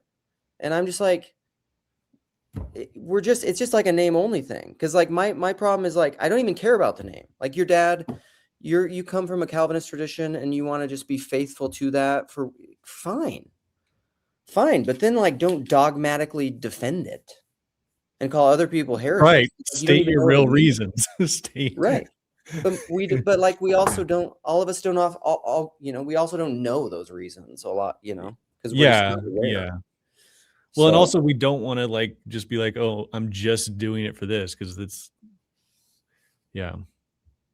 Anyhow, keep regeneration. They believe in the real presence of the Eucharist. They have the idea of sacraments. They have like they could basically, and a lot of Lutherans for a long time did this online.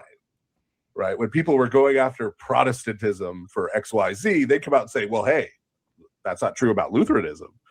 Right? They would just sort of accept themselves. I think they're tying themselves to an anchor. Yeah. Right. They've decided to go down with the ship of all of, of evangelicalism. This is an important thing though, too. most of the people online who you encounter who identify as Calvinists are not Calvinists. Yeah. That's right. That's a good Okay. point. There's a tier of Calvinists. Right? Most of the people you run into online who identify as Calvinists are evangelicals who believe in predestination. But here's quick pause though. You could say that about a lot of things.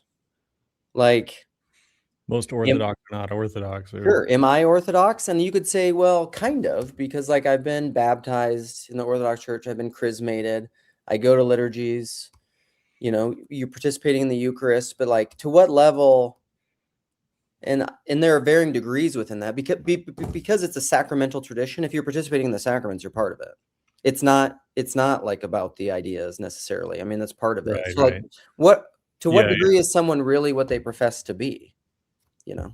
Yeah, but you hear these like cradle Orthodox that talk about how like they did all this stuff, and yet it wasn't like, I remember in one conversation specifically, he said, I didn't even know really the Bible until I went to college, and it was an evangelical pastor that Right. said, hey, you want to have a Bible study? And that was the first time someone actually like sat down and read the Bible with me. Mhm. You know, and this was like a deeply transformative experience for him. And like, Right. so you're like, you know, It's not a super common thing in the Orthodox Church. You get a lot of Bible in all the services. It's just it's in there. And some people will do Bible studies like that. There's a Bible study that happens at our church, some that you can do it. I think it's virtual actually. And people are encouraged to read their Bible on their own, but it's not the same as in like the evangelical church of like very high. There's high influence to do a lot of Bible reading and a lot of Bible study. Yeah, and there's even, I mean, there's an argument to be made like you should stop reading your Bible and just worship and pray. Yeah, know, that's that kind of reactionary thing. certain But- type. Yeah. All All right. 3 minutes. 3 minutes. Calvingelicals. Yes, they believe in tulip. Right? Yeah. Like, and that's about it, right? They believe in tulip. And tulip, for those who don't know, was actually originally ultip, but that's harder to remember in terms of the order. But those are the 5 canons of the Synod of Dort that was held in Dordrecht, the Netherlands, in the 16th century. Calvin was dead. Okay, it has nothing to do with Calvin directly. Calvin's view of predestination was basically the standard Dominican view in the 16th century. And he doesn't talk about it much in the Institutes. The Institutes is far more focused on his Eucharistic theology and pneumatology. That's what Calvin's own writings are mainly focused on. And then beneath that, his ecclesiology. Interestingly enough, your Reformed Baptist or Calvingelical rejects all those parts of Calvin. They reject his ecclesiology. They reject his sacramental theology. They reject, right? Like they even reject his pneumatology. So all the things that are unique and potentially positive about Calvin, they reject, and they just take this bit. It's savory. Oh, It's how bold. dare you. The Colby Jack Cheeseburger is in back name to only. Culver's. Oh, it's I so accidentally good. bought 4 of these Not pillows actually instead of made one, burger thanks or to their cheese. 70% buy more, pay less mega What is that discount. hole in the middle of that? Right. And then if you go up a tier, if you go to your like James White tier, right, who's a Reformed Baptist who's a little more educated, right, he realizes that tulip has some entailments around it, that he has to at least accept those. So he's got a little bit more, right? But there's a certain amount of cognitive dissonance because he's trying to do covenant theology without baptizing babies, which is hard to do. Right? So you don't want to talk about James White and babies. He doesn't have a good track. well, yeah. True. But right, and then there's a tier above that where you get into like actual like Presbyterians and Dutch Reformed people who actually hold to most of Calvin, right? Albeit with different interpretations and different forms. Like the Dutch tradition is different than You're okay, Phlebas. the English Reformed tradition in various ways, Kinda. but they take it as a package deal, right? in general.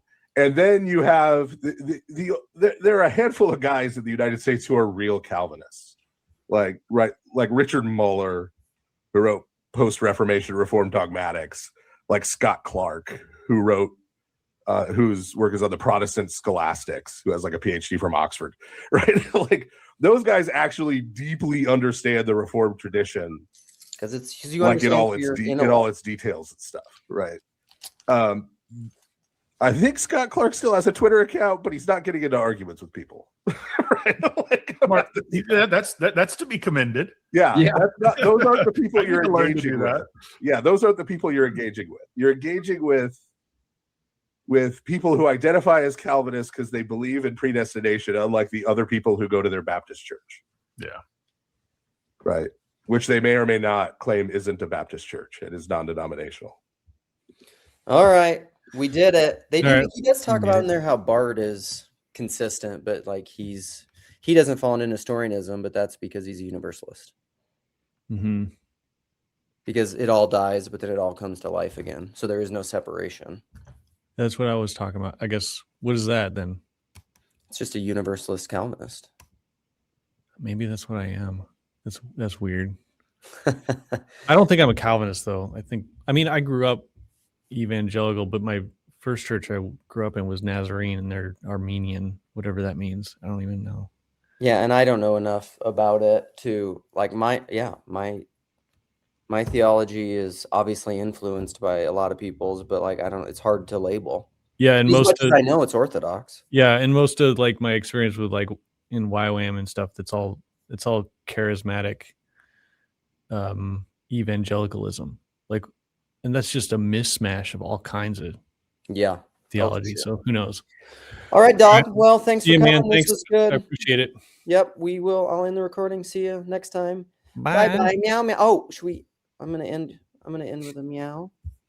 Meow meow meow meow meow meow meow meow meow.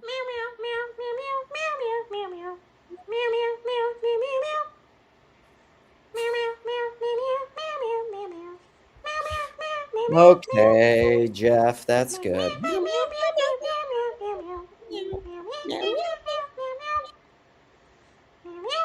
No one will see this. Yeah. Nobody made it this far. Tell me if you made it this far.